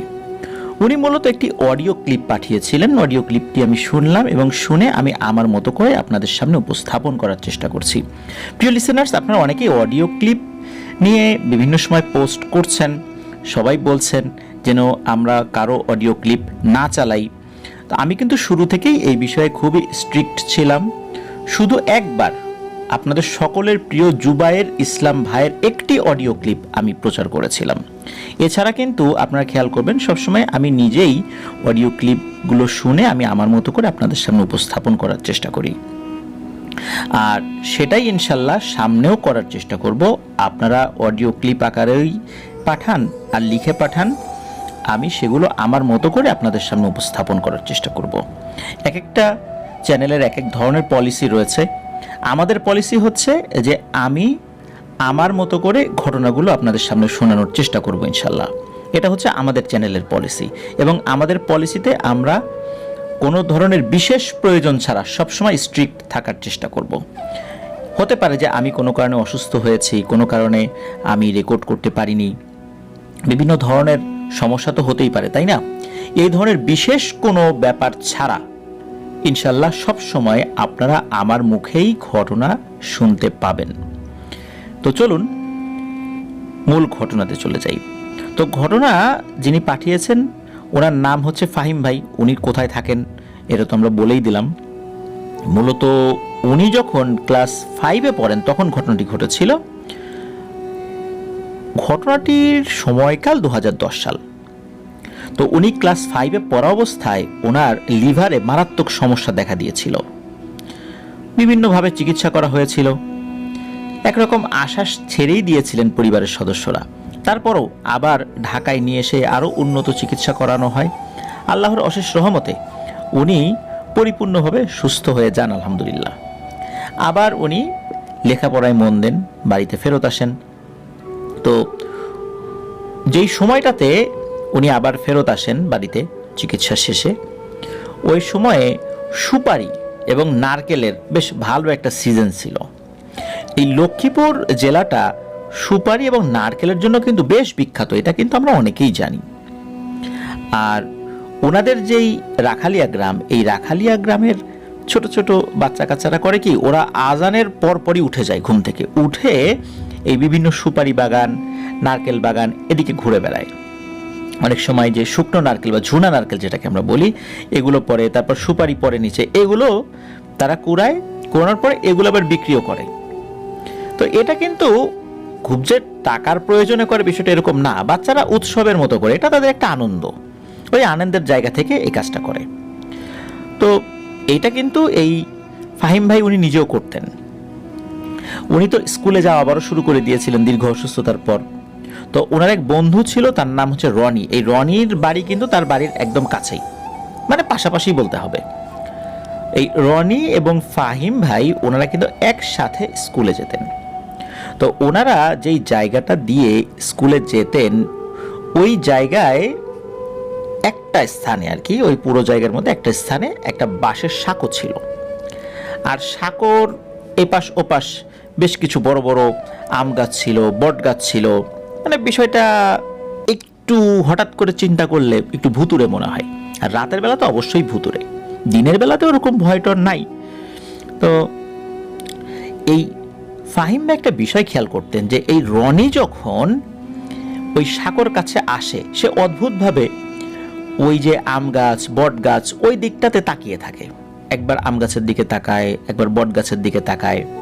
মানে ওই সময় সে যেন কেমন যেন অন্যমনস্ক হয়ে যায়।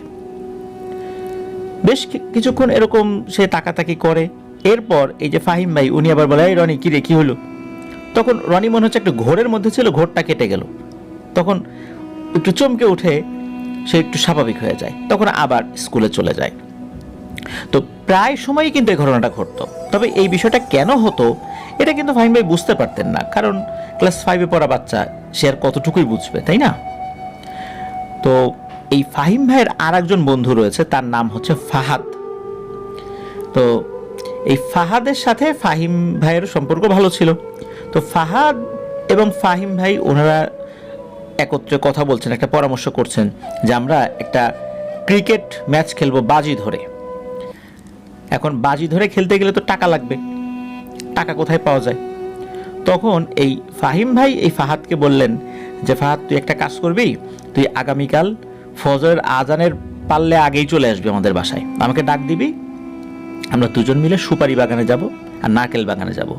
দুজন দুজনের মতো করে এই সুপারি এবং নারকেল তুলবো, মানে নিচে যেগুলো পড়ে থাকে এগুলো তুলে নিব, এগুলো বাজারে বিক্রি করে যে টাকা হয় ওই টাকা দিয়ে আমরা বাজিতে ক্রিকেট খেলবো।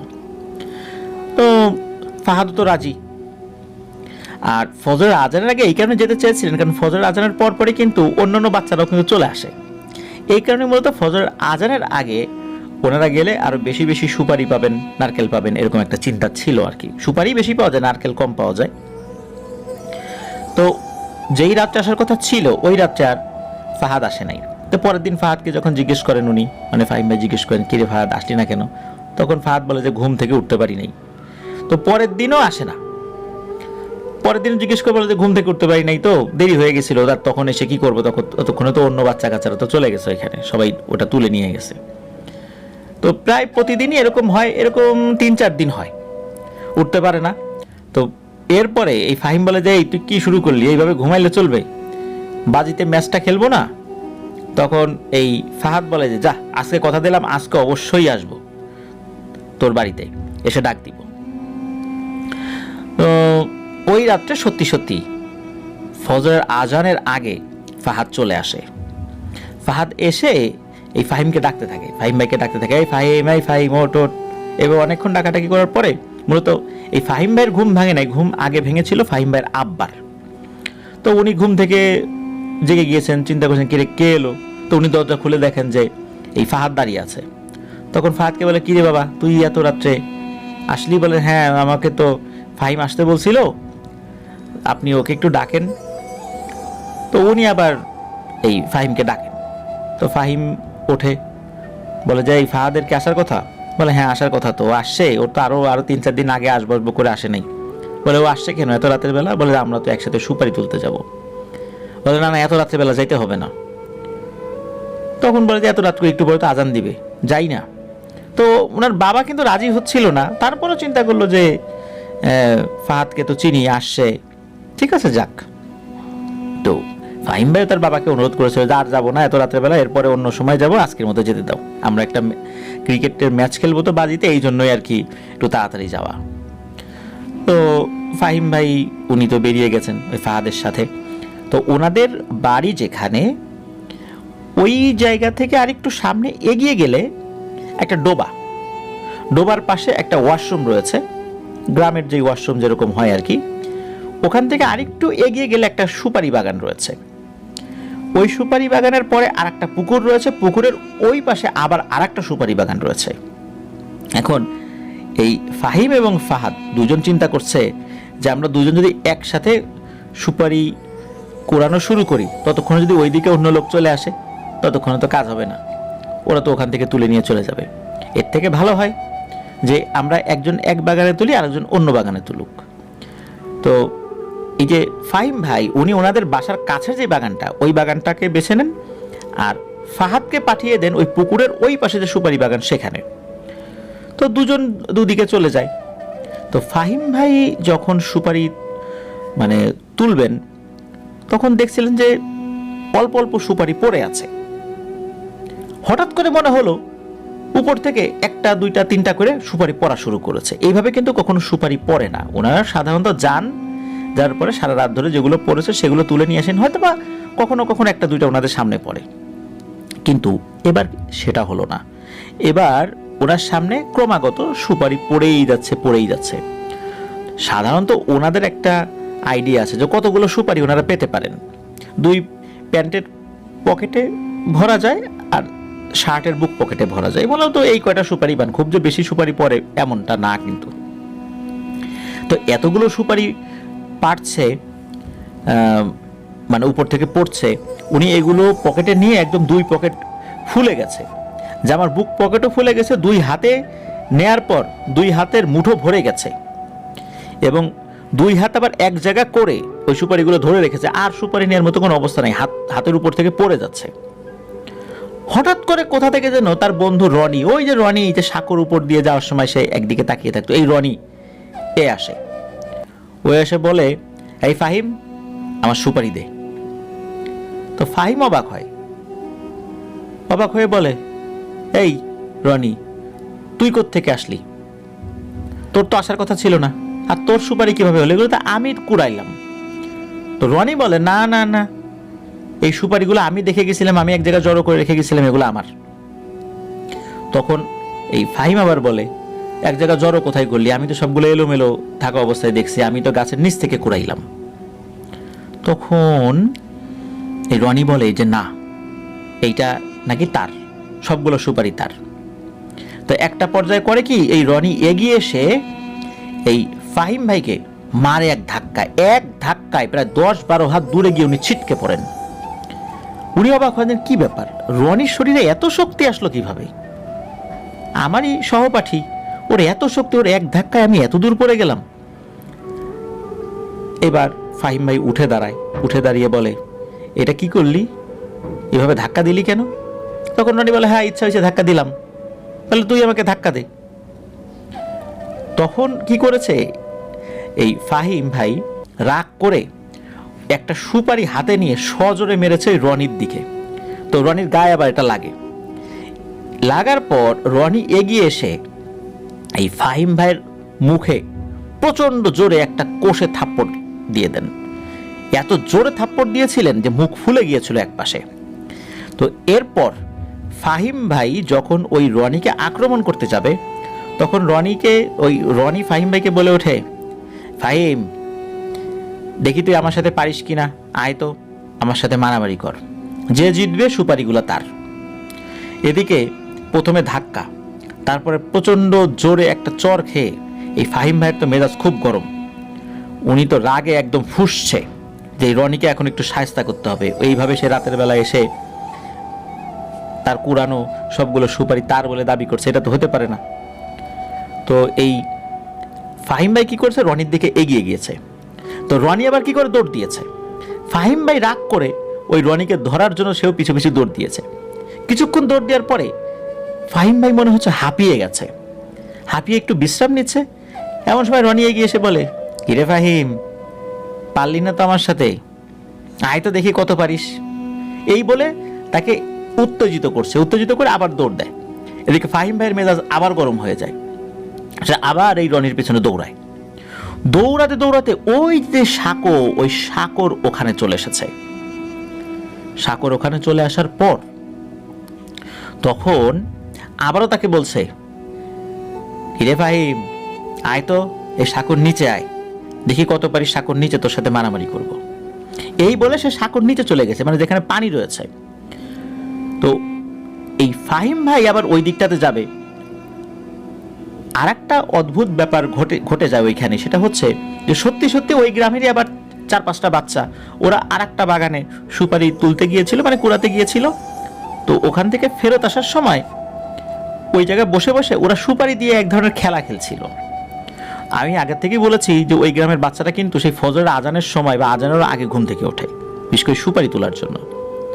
তো ওরা ওই সুপারি দিয়ে এক ধরনের ওই মার্বেল খেলার মতো একটা বিশেষ ধরনের খেলা আর কি, ওই খেলা খেলছিল। তো ওরা দেখছে যে কিরে, এই ফাহিম কোন দিকে যায়, সাঁকোর নিচ দিকে যাচ্ছে কেন? তো ওরা ডাকছে, এই ফাহিম, কিন্তু ফাহিম কথা শোনে না। ফাহিম সাঁকোর নিচে চলে যাচ্ছে। এদের মধ্যে থেকে একজন আবার দৌড়ে গিয়ে ফাহিমের হাত চেপে ধরেছে, এই ফাহিম কোথায় যাস? তখন ফাহিম সে সেন্স ফেরত পেয়েছে যে কিরে আসলেই তো, কোথায় যাই? আর রনি কই? রনিকে তো দেখি না। সে রনিকে খুঁজছে। তখন ওই যেই ছেলেটা এসে হাত টেনে ধরেছে সেও তার সহপাঠী। সেই সহপাঠী বলে, কিরে এদিকে কোথায় যাচ্ছিলি? বলে, এই যে রনি এদিকে গেছে, ওকে আমি মারবো, ও আমাকে দেখ এই যে চর মেরে কি করছে, তারপর আমাকে ধাক্কা দিয়ে ফেলে দিছে, আমার সুপারিগুলো নিয়ে যাবে। হঠাৎ করে কোত্থেকে এসে বলে সুপারি নাকি তার। তখন ও বলে, কোথায় রনি? আমরা তো কাউকে দেখি নাই। আরে সাঁকোর নিচে তো কোনো রনি টনি কেউ নাই, তুই দেখ, ভালো করে দেখ। তখন সত্যিই দেখে সাঁকোর নিচে রনি নাই। তখন এই আর কি এই ফাহিম ভাই উনি বলেন যে আচ্ছা চল তো, আমাকে আমার বাড়িতে দিয়ে আয়। তো একজন কি করে এই ফাহিম ভাইকে বাড়িতে দিয়ে আসে। বাড়িতে দিয়ে আসার পর তার মাকে ডাকে ফাহিম ভাই। তো মা দেখে যে তার ছেলের মুখের এক পাশ ফুলে গেছে এবং 5 আঙ্গুলের ছাপ স্পষ্ট বসে আছে, মানে এত জোরে চড় দিয়েছিল। তখন জিজ্ঞেস করে কি হয়েছে? বলে যে রনি আমাকে মারছে। তখন বলে এক্ষুনি চল তো রনির বাসায়। তখন কিন্তু ফজর আজান দিয়ে দিয়েছে। তো এই ফাহিম ভাইয়ের আম্মা ফাহিম ভাইকে নিয়ে রনির বাড়িতে গিয়েছে। রনির বাড়ির সবাই দেখে যে গভীর ঘুমে বিভোর ওই সময়। তো ডেকে তুলেছে। তো এই রনির আম্মা এসে বলছে, কি ব্যাপার ভাবি, কি হয়েছে? বলে, আপনার ছেলে দেখেন আমার ছেলেকে মেরে কি করছে। বলে, আমার ছেলে আপনাকে মারছে কখন? বলে, এই তো কিছুক্ষণ আগে। বলে, আমার ছেলে তো রাতের বেলা বাইরেই বের হয়নি, ও তো দিব্যি ঘুমাচ্ছে, যে দেখেন ওর ঘরের মধ্যে ঘুমাচ্ছে। সত্যি রনি গভীর ঘুমে বিভোর। তাহলে মারলোটাকে? এরপরে তারা কি করেছে? ফাহিমের বাড়িতে গেছে। ওই ফাহিম আবার ওই সুপারি কুড়িয়ে বাড়িতে এসেছে, মানে সুপারিগুলো এক জায়গায় রাখছে। তখন এই ফাহিমকে দেখার পর এই ফাহাদ, মানে ফাহাদের বাড়িতে গেছে আর কি। তো ফাহাদ অবাক হয়েছে, কিরে ফাহিম, তোকে আমি এত খুঁজলাম, তুই কোথায় ছিলি? তোকে আমি না পেয়ে কত জায়গায় আশেপাশে খুঁজে তারপর বাসায় চলে আসলাম। তখন এই ফাহিম বলে যে এই ঘটনা, আমি তো এইটা দেখছি, আর এই যে রনির রূপে আমাকে এইভাবে আক্রমণ করছে। তখন ওর মা বুঝতে পারে, মানে ফাহিম ভাইয়ের মা বুঝতে পারে যে এইখানে ভয়ঙ্কর কিছু একটা হয়েছে। তো ফজরের নামাজের পরপরই এই ফাহিম ভাইকে একজন ভালো হুজুরের কাছে নিয়ে যাওয়া হয়। তো হুজুর সব কিছু শোনার পর বলেন যে, বাবা ফাহিম, তুমি তো বড় বাঁচা বেঁচে গেছো, কারণ তুমি যেই বাগান থেকে সুপারি কুড়াতে গিয়েছিলে, ওই বাগান দিয়ে গভীর রাতের বেলা একটা দুষ্টু জিন চলাচল করে এবং ও ওই দিক দিয়ে, ওই সাঁকোর ওই দিক দিয়ে যায়। তো ওর উপর মানে ওর একটা নজর ছিল কিন্তু এই রনির উপরে। ও রনিকে একটা মায়াজাল আগে থেকে সৃষ্টি করত। তো তুমি রাতের বেলা ওইদিকে গেছো, ওই সময় চলাচলের সময় ছিল, তখন তো ফজর আজান দেয় নাই। ফজরের আজানের আগেই ওরা সাধারণত ওই দিক দিয়ে চলাচল শেষ করে ফেলে। তুমি ওইখানে ছিলা, এই কারণে তোমাকে দেখে সে রাগান্বিত হয়েছে। আর রনির উপর ওর যেহেতু আগের থেকেই একটা নজর ছিল, রনির রূপ ধরে তোমার কাছে এসেছে এবং তোমাকে উত্ত্যক্ত করার চেষ্টা করছিল, যদি শুধু ওই সাঁকোর নিচে তোমাকে একবার নিয়ে যেতে পারতো তাহলে তুমি আর জানে বাঁচতা না। তো আল্লাহর অশেষ রহমতে বেঁচে গেছো, আল্লাহ হেফাজত করছে তোমার বন্ধুদের মাধ্যম দিয়ে। তো এরপরে আর কখনো রাতের বেলা সুপারি বাগানে যেও না। তো এরপর থেকে ফাহিম ভাই আর কখনোই রাতের বেলা সুপারি বাগানে যান নাই। তখন কিন্তু উনি ক্লাস 5-এ পড়তেন। তো এখন তো উনি দুবাইতে থাকেন। আর ফাহিম ভাই জানিয়েছেন, এই যে রনি যে ছেলেটা, সেও এখন দুবাইতে থাকে, কিন্তু এই ফাহিম ভাই থাকেন হচ্ছে আল কারামা নামক স্থানে, আর রনি দুবাইয়ের অন্য আরেকটা জায়গায় থাকে। তো এটি ছিল ঘটনা। প্রিয় লিসেনার্স, রাতের বেলা এইভাবে কোনো কিছু কুড়াতে যাওয়া, অবশ্যই সেটা ফজরের আজানের পরে হলে সাধারণত সমস্যা হয় না, কিন্তু অনেক সময় দেখা যায় কোনো না কোনো মায়াজালের বশে আমরা আবদ্ধ হয়ে আজানের আগেই বেরিয়ে যাই। কিন্তু এখানে কিন্তু কোনো মায়াজালের ব্যাপার ছিল না। এই যে ফাহিম ভাইয়ের বন্ধু, সে কিন্তু সত্যি সত্যি মানুষই ছিল, সেই ডাকতে আসছিল। কিন্তু এখানে ওই সুপারি কোরানোর একটা পর্যায়ে একটা দুষ্টু জিন এসে এই ফাহিম ভাইকে আক্রমণ করে বসে এবং ওই সাঁকোর নিচে নিয়ে যাওয়ার চেষ্টা করছিল। আল্লাহর অশেষ রহমতে বেঁচে গিয়েছিল। তো আমাদের লিসেনারদের মধ্যে যারা রাতের বেলা এভাবে কোনো বাগানে কোনো কিছু কুড়াতে যান, অবশ্যই আপনারা সতর্ক থাকবেন। এই বিষয়টা বিনীতভাবে অনুরোধ করব। আশা করছি ঘটনাটি আপনাদের ভয়ের শিহরণ জাগাতে সক্ষম হয়েছে। ধন্যবাদ ফাহিম ভাইকে, একজন রেমিটেন্স যোদ্ধা ভাই। উনি বিদেশের মাটিতে অনেক কষ্ট করে সময় বের করে আমাদেরকে ঘটনা পাঠিয়েছেন, এই জন্য ধন্যবাদ জানাচ্ছি। চলুন আমরা চলে যাব আমাদের এবারের এপিসোডের পরবর্তী নতুন আরও একটি ঘটনায়। আবারও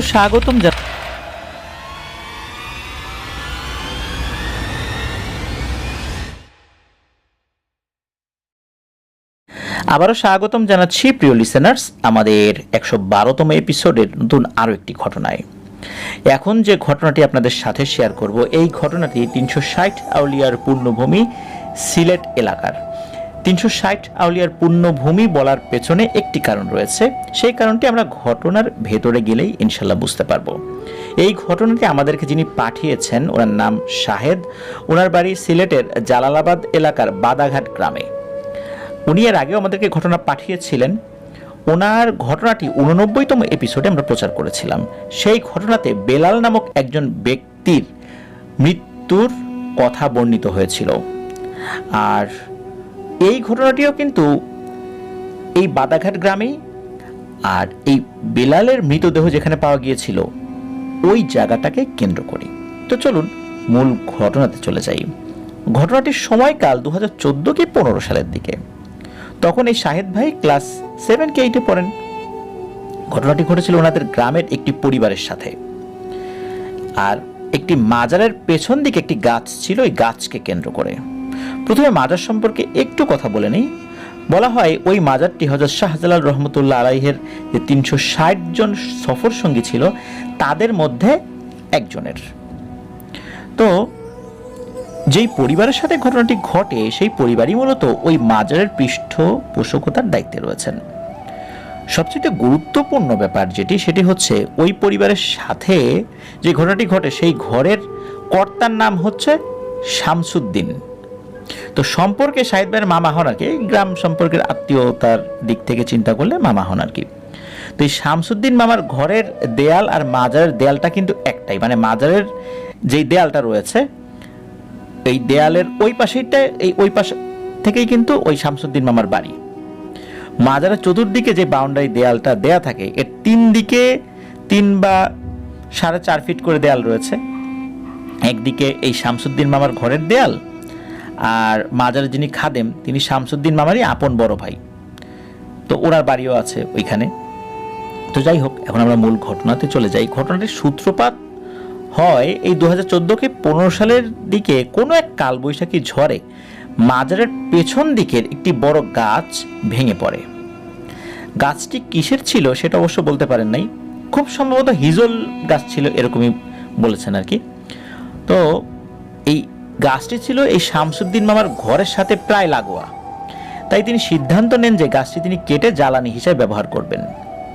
এই বিষয়টি যেদিন তিনি চিন্তা করেছেন বা আলোচনা করেছেন অন্যদের সাথে, ওই দিন রাত্রেই শামসুদ্দিন মামা একটা স্বপ্ন দেখেন।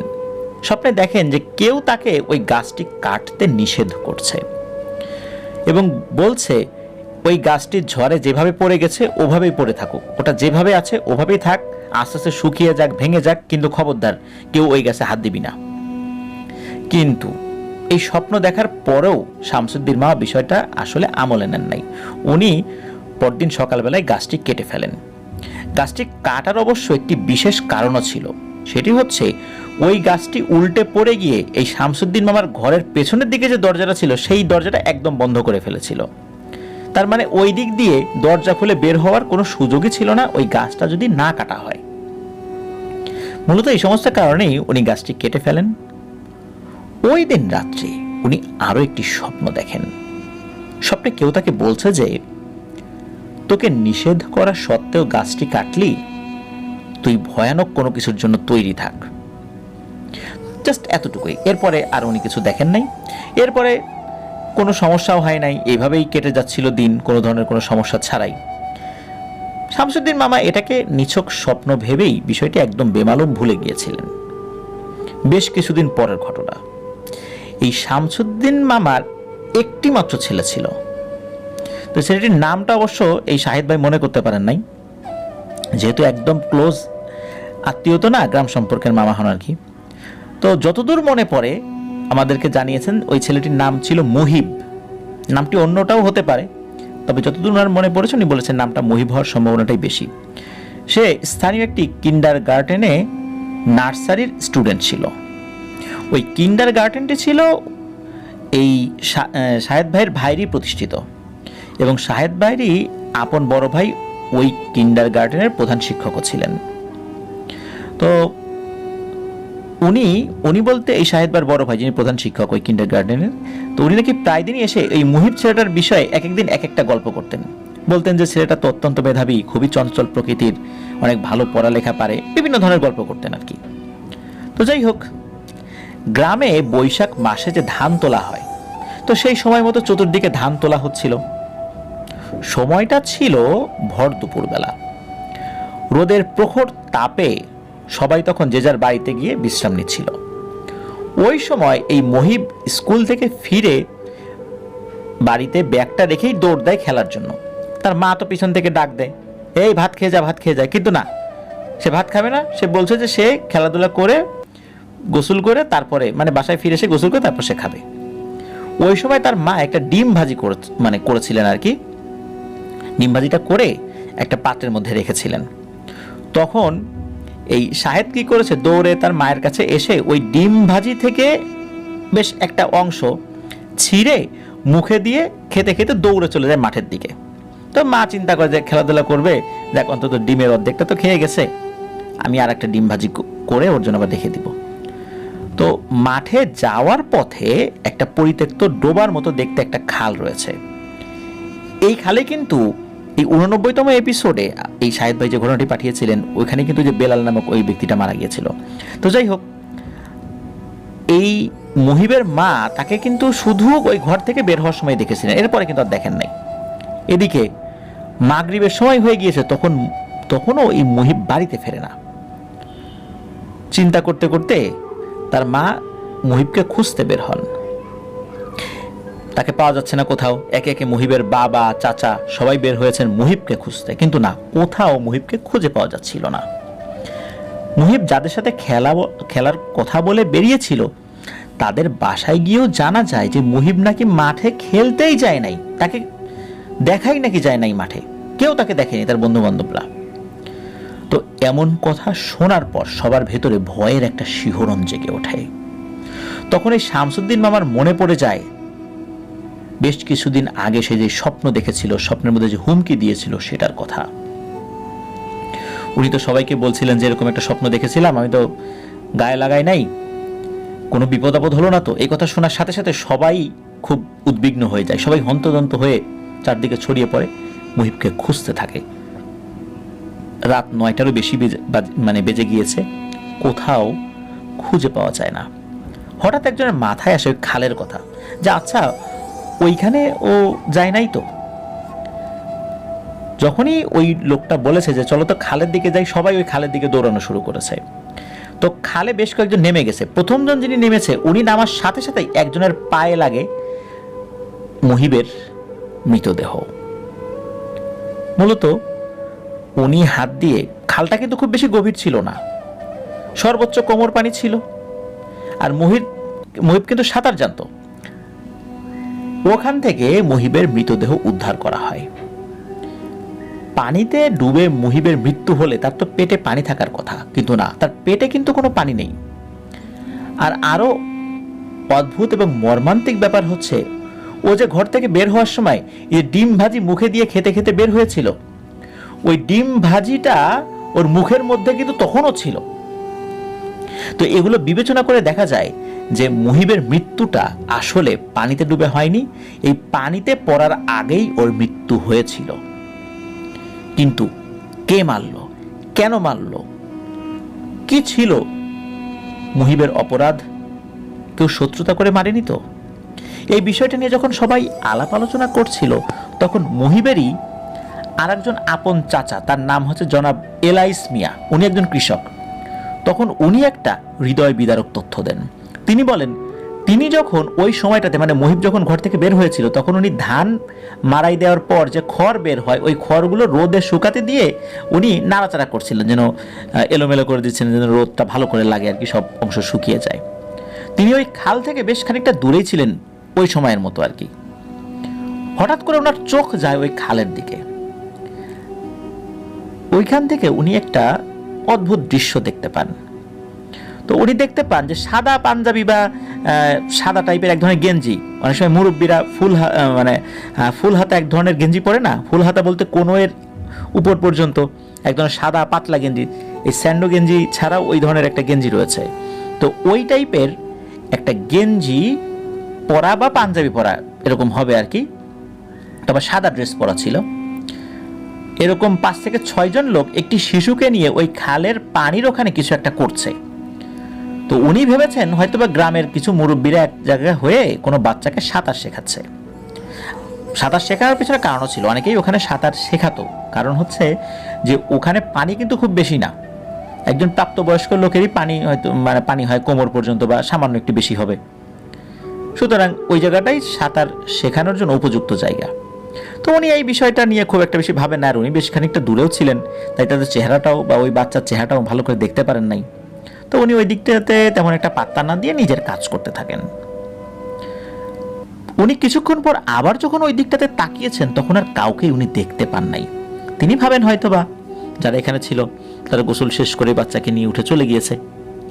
তো এই কথা শোনার পর উপস্থিত সবাই আরো বেশি করে ভেঙে পড়েন। বিশেষ করে ওই মুহিবের মা বাবা বারবার হুঁশ হারিয়ে ফেলছিলেন। তার কারণ হচ্ছে মুহিব ছিল তাদের একমাত্র ছেলে, আর ওই ছেলের প্রতি তাদের ভালোবাসাটাও ছিল বেশি।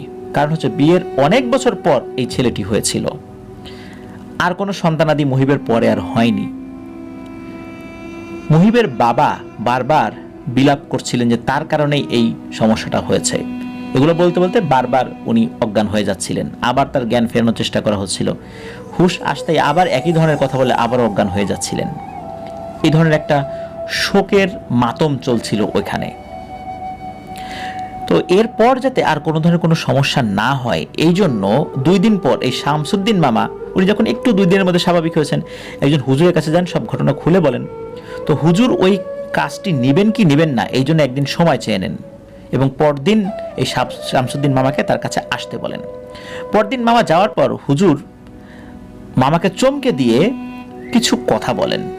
তিনি বলেন যে মাজারের থেকে একটু সাইডে যে গাছটি আপনার বাড়ির পাশে পড়ে গিয়েছিল, এই গাছটা ছিল মূলত বদ জিনদের আখড়া। মূলত ঝড়ে গাছটি পড়ে গেলেও ওই গাছেই ওদের আস্তানা রয়ে গিয়েছিল। যেহেতু আপনি গাছটি কাটার উদ্যোগ নিয়েছিলেন, এতে করে ওদের বাসস্থান নতুন করে আবারও নষ্ট হবে, এই কারণে ওরা ক্ষিপ্ত ছিল, এই জন্যই আপনাকে নিষেধ করেছিল। তারপর আপনি শোনেন নাই, এই কারণেই মুহিবকে খেলার ছলে তাকে হত্যা করা হয়েছে এবং হত্যা করে ওই খালের পানিতেই ফেলে দিয়ে যায়। আর মুহিবের মৃত্যুর জন্য আপনিই দায়ী। মুহিব মৃত্যুর আগেই সে দেখতে পেয়েছিল কারা আসছে, কিন্তু তাদেরকে ওরা মুহিব চিনত না, একজন সাধারণ মানুষই ভেবেছিল আর কি। আর পানিতে পড়ার আগেই মুহিবের মৃত্যু হয়েছিল। তো হুজুর বলেন যে গাছটা যদি ওভাবেই পড়ে থাকতো, ওরা ওভাবেই গাছের বিভিন্ন জায়গায় থাকতো, আস্তে আস্তে গাছটা নষ্ট হয়ে যেত, ওরা অন্য জায়গায় চলে যেত। কিন্তু আপনি গাছটি কেটে ওদের সাথে একটা শত্রুতা সৃষ্টি করেছেন, এই কারণেই মূলত আপনার ছেলেকে হত্যা করেছে। তো নিজের ছেলেকে হারিয়ে এমনিতেই শামসুদ্দিন মামা উনি খুবই শোকাগ্রস্ত ছিলেন। আস্তে আস্তে শোক মানুষ কাটিয়ে ওঠে, তাই না? তো মানুষ যখন চলে যায় তখন শোকের পরিমাণটা বেশি থাকে। আস্তে আস্তে মানুষ সেই শোকটা ভুলতে থাকে, ভুলে নতুন করে আবার জীবন শুরু করার প্রয়াস পায়। তা যদি না হতো, শোক যদি মানুষ ভুলতে না পারত, তাহলে শোকে পৃথিবীর প্রত্যেকটা মানুষ আস্তে আস্তে উন্মাদ হয়ে যেত বা মারা যেত, অন্য কোনো কাজই করতে পারতো না। এই জন্য আপনজন হারানোর বেদনা আস্তে আস্তে আল্লাহ তাআলা মানুষের মনে সহনীয় করে দেন একটা পর্যায়ে, তা না হলে মানুষ তো কখনোই স্বাভাবিক হতে পারত না। মুহিবের জন্য আসলে সত্যি আমরা অত্যন্ত দুঃখিত, আমাদের মন ভারাক্রান্ত। এমন অসংখ্য মুহিব প্রতিনিয়ত বিনা দোষে আমাদের থেকে হারিয়ে যাচ্ছে। বিনা দোষে যারা মুহিবের মতো অসংখ্য শিশুকে, মানুষকে হত্যা করছে, আল্লাহ তাআলা হয় তাদের হেদায়েত দান করুক, না হলে উপযুক্ত শাস্তি দিন। আমরা মুহিবের মতো আর কাউকে এভাবে হারাতে চাই না। মুহিবের পিতামাতা যেন আরও বেশি বেশি করে ধৈর্য ধারণ করতে পারেন। আল্লাহ তাআলা মুহিবের মা বাবাকে সেই তৌফিক দান করুন। ধন্যবাদ জানাচ্ছি শাহেদ ভাইকে। সব ঘটনা শুনে আসলে আনন্দ পাওয়া যায় না। ভয়ের আনন্দ ভিন্ন জিনিস। কিছু কিছু আনন্দ কখনোই মানুষের মনকে নাড়াতে পারে না। মূলত আমরা সব ঘটনা ভয়ের শিহরণ জাগাবে এটা বলিও না। কিছু কিছু ঘটনা থাকে মর্মান্তিক, যা হৃদয়কে ছুঁয়ে যায়, মনকে বেদনার্ত করে, চোখের কোণে অশ্রু জমে থাকে। মুহিবের ঘটনাটি ঠিক তেমনই একটি ঘটনা। প্রিয় লিসেনার্স, আমরা পাঁচটি ঘটনা আপনাদের সামনে উপস্থাপন ইতিমধ্যে করে ফেলেছি। এখন আমরা চলে যাব আমাদের এবারের 112তম এপিসোডের ষষ্ঠ এবং শেষ ঘটনায়।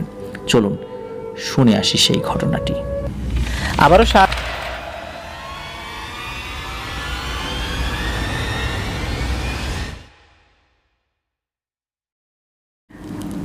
প্রিয় লিসেনার্স, চলে এলাম আমাদের 112তম এপিসোডের একদম শেষ ঘটনায়। দেখতে দেখতে 5টি ঘটনা কিন্তু আমরা আপনাদের সামনে উপস্থাপন করতে পেরেছি। এখন শেষ ঘটনাতে চলে যাব। যাওয়ার আগে ছোট্ট একটু কথা বলতে চাই। এই ভিডিওটার লাইক বাটনটা অবশ্যই প্রেস করেছেন আর লিঙ্কটাও শেয়ার করে দিয়েছেন। যদি না করে থাকেন তাহলে এক্ষুনি করে ফেলতে অনুরোধ করছি। এই ভিডিওর ডেসক্রিপশনে আমার আরও একটি ইউটিউব চ্যানেলের লিঙ্ক দেওয়া রয়েছে, আফনান স্পি নামে। সেখানে গিয়ে আমার ওই চ্যানেলটাতেও সাবস্ক্রাইব করতে অনুরোধ করব। আপনারা যারা ঘটনা পাঠাতে চান তারা লিখে অথবা রেকর্ড করে যে কোনোভাবে ঘটনা পাঠাতে পারবেন afnantheholeworld@gmail.com এই ইমেল অ্যাড্রেসে। ইমেল অ্যাড্রেসের স্পেলিংটা হচ্ছে AFNANTHEHEHORRORWORLD afnantheholeworld@gmail.com। আমাদের ফেসবুক পেজ এবং গ্রুপের লিঙ্ক দুটো এই ভিডিওর ডেসক্রিপশনে দেওয়া রয়েছে। সেখানে গিয়ে আপনারা আমাদের পরিবারের সদস্য হয়ে ফেসবুক পেজে মূল্যবান মতামত কমেন্ট করে জানাতে পারবেন, আর ফেসবুক গ্রুপে পোস্ট করেও জানাতে পারবেন। চলুন শেষ ঘটনা শুনে আসি। এখন যে ঘটনাটি আপনাদের সাথে শেয়ার করতে যাচ্ছি, এই ঘটনাটি মূলত 3টি ঘটনার সংমিশ্রণ বলতে তিনটি ঘটনা, ছোট ছোট তিনটি ঘটনা মিলে একটি ঘটনা আকারে আপনাদের সামনে উপস্থাপন করব। চলুন যিনি ঘটনা পাঠিয়েছেন তার নাম পরিচয় একটু জেনে আসি। যিনি ঘটনা পাঠিয়েছেন তার নাম শেখ সাদমান সাকিব। ওনার দেশের বাড়ি মূলত নড়াইল জেলার লোহাগাড়া উপজেলার কুমরি গ্রামে, কিন্তু উনি ওনার বাবার চাকরির সূত্রে ছোটবেলা থেকে খুলনায় থাকেন। খুলনায় ওনাদের বাসা হচ্ছে ডাক বাংলো, ফেরিঘাট, হাজি হানিফ কমপ্লেক্স। যারা খুলনায় আছেন তারা হয়তো বা জায়গাটা চিনে থাকবেন। উনি আজম খান সরকারি কমার্স কলেজের বিবিএ মার্কেটিং বিভাগের 4র্থ বর্ষের একজন স্টুডেন্ট। তো ওনার জীবনের সাথেই কিছু ঘটনা জড়িয়ে আছে যেগুলো উনি নিজেই প্রত্যক্ষ করেছিলেন, যেগুলোর অনেক ব্যাখ্যা আসলে কেউ কেউ দিলেও ওইভাবে আসলে মেলাতে পারেন নাই আসলে ব্যাপারটা কি ছিল। তো চলুন মূল ঘটনাতে চলে যাই। প্রথম যে ঘটনাটি, ওনার তিনটি ঘটনা রয়েছে, তো প্রথম ঘটনাতে চলে যাই। প্রথম যে ঘটনাটি ঘটে এটা নড়াইল জেলার লোহাগাড়া উপজেলার চর কোটাখল নামক গ্রামে। এই গ্রামে মূলত ওনার ফুপুর বাড়ি। ঘটনাটি ঘটে প্রায় 7 বছর আগে, 2017 কি 16 সালের দিকে কোনো এক শীতের রাতে। লোহাগাড়া উপজেলারই আরেকটি গ্রামের নাম হলো কুমরি, যেটা উপরেই বলা হয়েছে, যেটা ওনাদের মূল বাড়ি আর কি। এই কুমরি গ্রামে মূলত ওনার দাদা বাড়ি। ডিসেম্বরের শেষের দিকে উনি দাদা বাড়ি গিয়েছিলেন কোন একটা কারণে। তো ওনার ফুফাতো ভাইয়ের নাম হচ্ছে আহাদ। তো উনি বাড়িতে যাওয়ার পর ওই আহাদ বলে যে চলো কোথা থেকে ঘুরে আসি। তো উনি আর না করেন নাই, ভাবলেন যে গ্রামে আসছেন, ঘোরাফেরাও হবে, দেখাও হবে। তো যাই হোক, গিয়েছেন যে কথা সেই কাজ। সন্ধ্যার পরপরই ওদের গ্রামে পৌঁছে গেলেন। সন্ধ্যা থেকে রাত 9টা পর্যন্ত, 9টা 10টা পর্যন্ত অনেক গল্প গুজব করেছেন। 10টার দিকে খাওয়া দাওয়া করতে বসলেন। তো খাওয়া দাওয়া শেষ করার পর আহাদ ওনাকে বলছেন যে চলো বাইরে থেকে একটু ঘুরে আসি। তো বলে রাখা ভালো, এই আহাদের বাড়ির পাশ দিয়ে চলে গেছে মধুমতি নদী। মোটামুটি 1 কিলোমিটার দূরে আসলে নদীটা, মানে বাড়ি থেকে নদীর দূরত্ব 1 কিলোমিটার। তো নদীতে যাওয়ার আগে আধা কিলোমিটারের একটু পর একটা ব্রিজ পড়ে। সিদ্ধান্ত হলো ওই ব্রিজের উপরে গিয়ে ওনারা বসবেন। তো ব্রিজের চারপাশে যত দূর চোখ যায় শুধু ধানি জমি, আর ব্রিজে উঠতেই রয়েছে একটা বড় কৃষ্ণচূড়া গাছ। আর বলতে গেলে বেশ বড় একটা বিলও রয়েছে। ওটা একটা বড় বিল, মূলত বর্ষাকালে বিল হয়ে যায় আর শীতকালে ধান চাষ করা হয়। ওই রাতটা ছিল আবার পূর্ণিমার রাত। চাঁদের আলোতে স্পষ্ট সবকিছু দেখা যাচ্ছিল। তো ওনারা এক্সট্রা কোনো লাইট নেন নাই, দুজনের কাছেই মোবাইল ছিল, আর মোবাইলে তো ফ্ল্যাশ লাইট রয়েছেই। এই জন্য আলাদা কোনো টর্চ লাইট না নিয়ে শুধু মোবাইল নিয়ে বের হয়েছেন। ওনারা যখন ঘর থেকে বের হয়েছেন তখন ঘড়িতে দেখা গেল রাত 2টো তখনও বাজে নাই, হয়তো বা 1:30 থেকে একটু বেশি, বা 1:45 বা তার থেকে সামান্য একটু বেশি, এরকম আর কি। তো প্রচণ্ড শীত হওয়ার কারণে ওনারা দুজনেই ভারী জ্যাকেট পরে বের হয়েছিলেন। তো আহাদ কিন্তু আবার এই যে সাদমান সাকিবের সমবয়সী হওয়ার কারণে দুজনের মধ্যে কিন্তু খুব ভালো মিল ছিল। তো বাড়ি থেকে বের হয়ে ওনারা দুজন নানান ধরনের গল্প গুজব করছেন আর হাঁটছেন। গ্রামের দিকে রাত 2টো মানে কিন্তু অনেক রাত।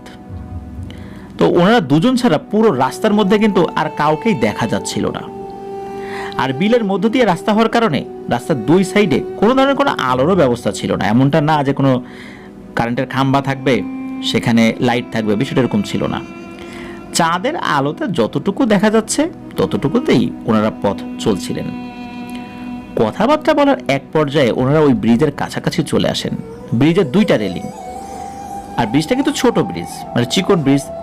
এই পাশের রেলিংয়ে এই সাদমান সাকিব বসেছেন, আর অন্য পাশে আহাদ বসেছেন। তো বসে গল্পগুজব করছেন।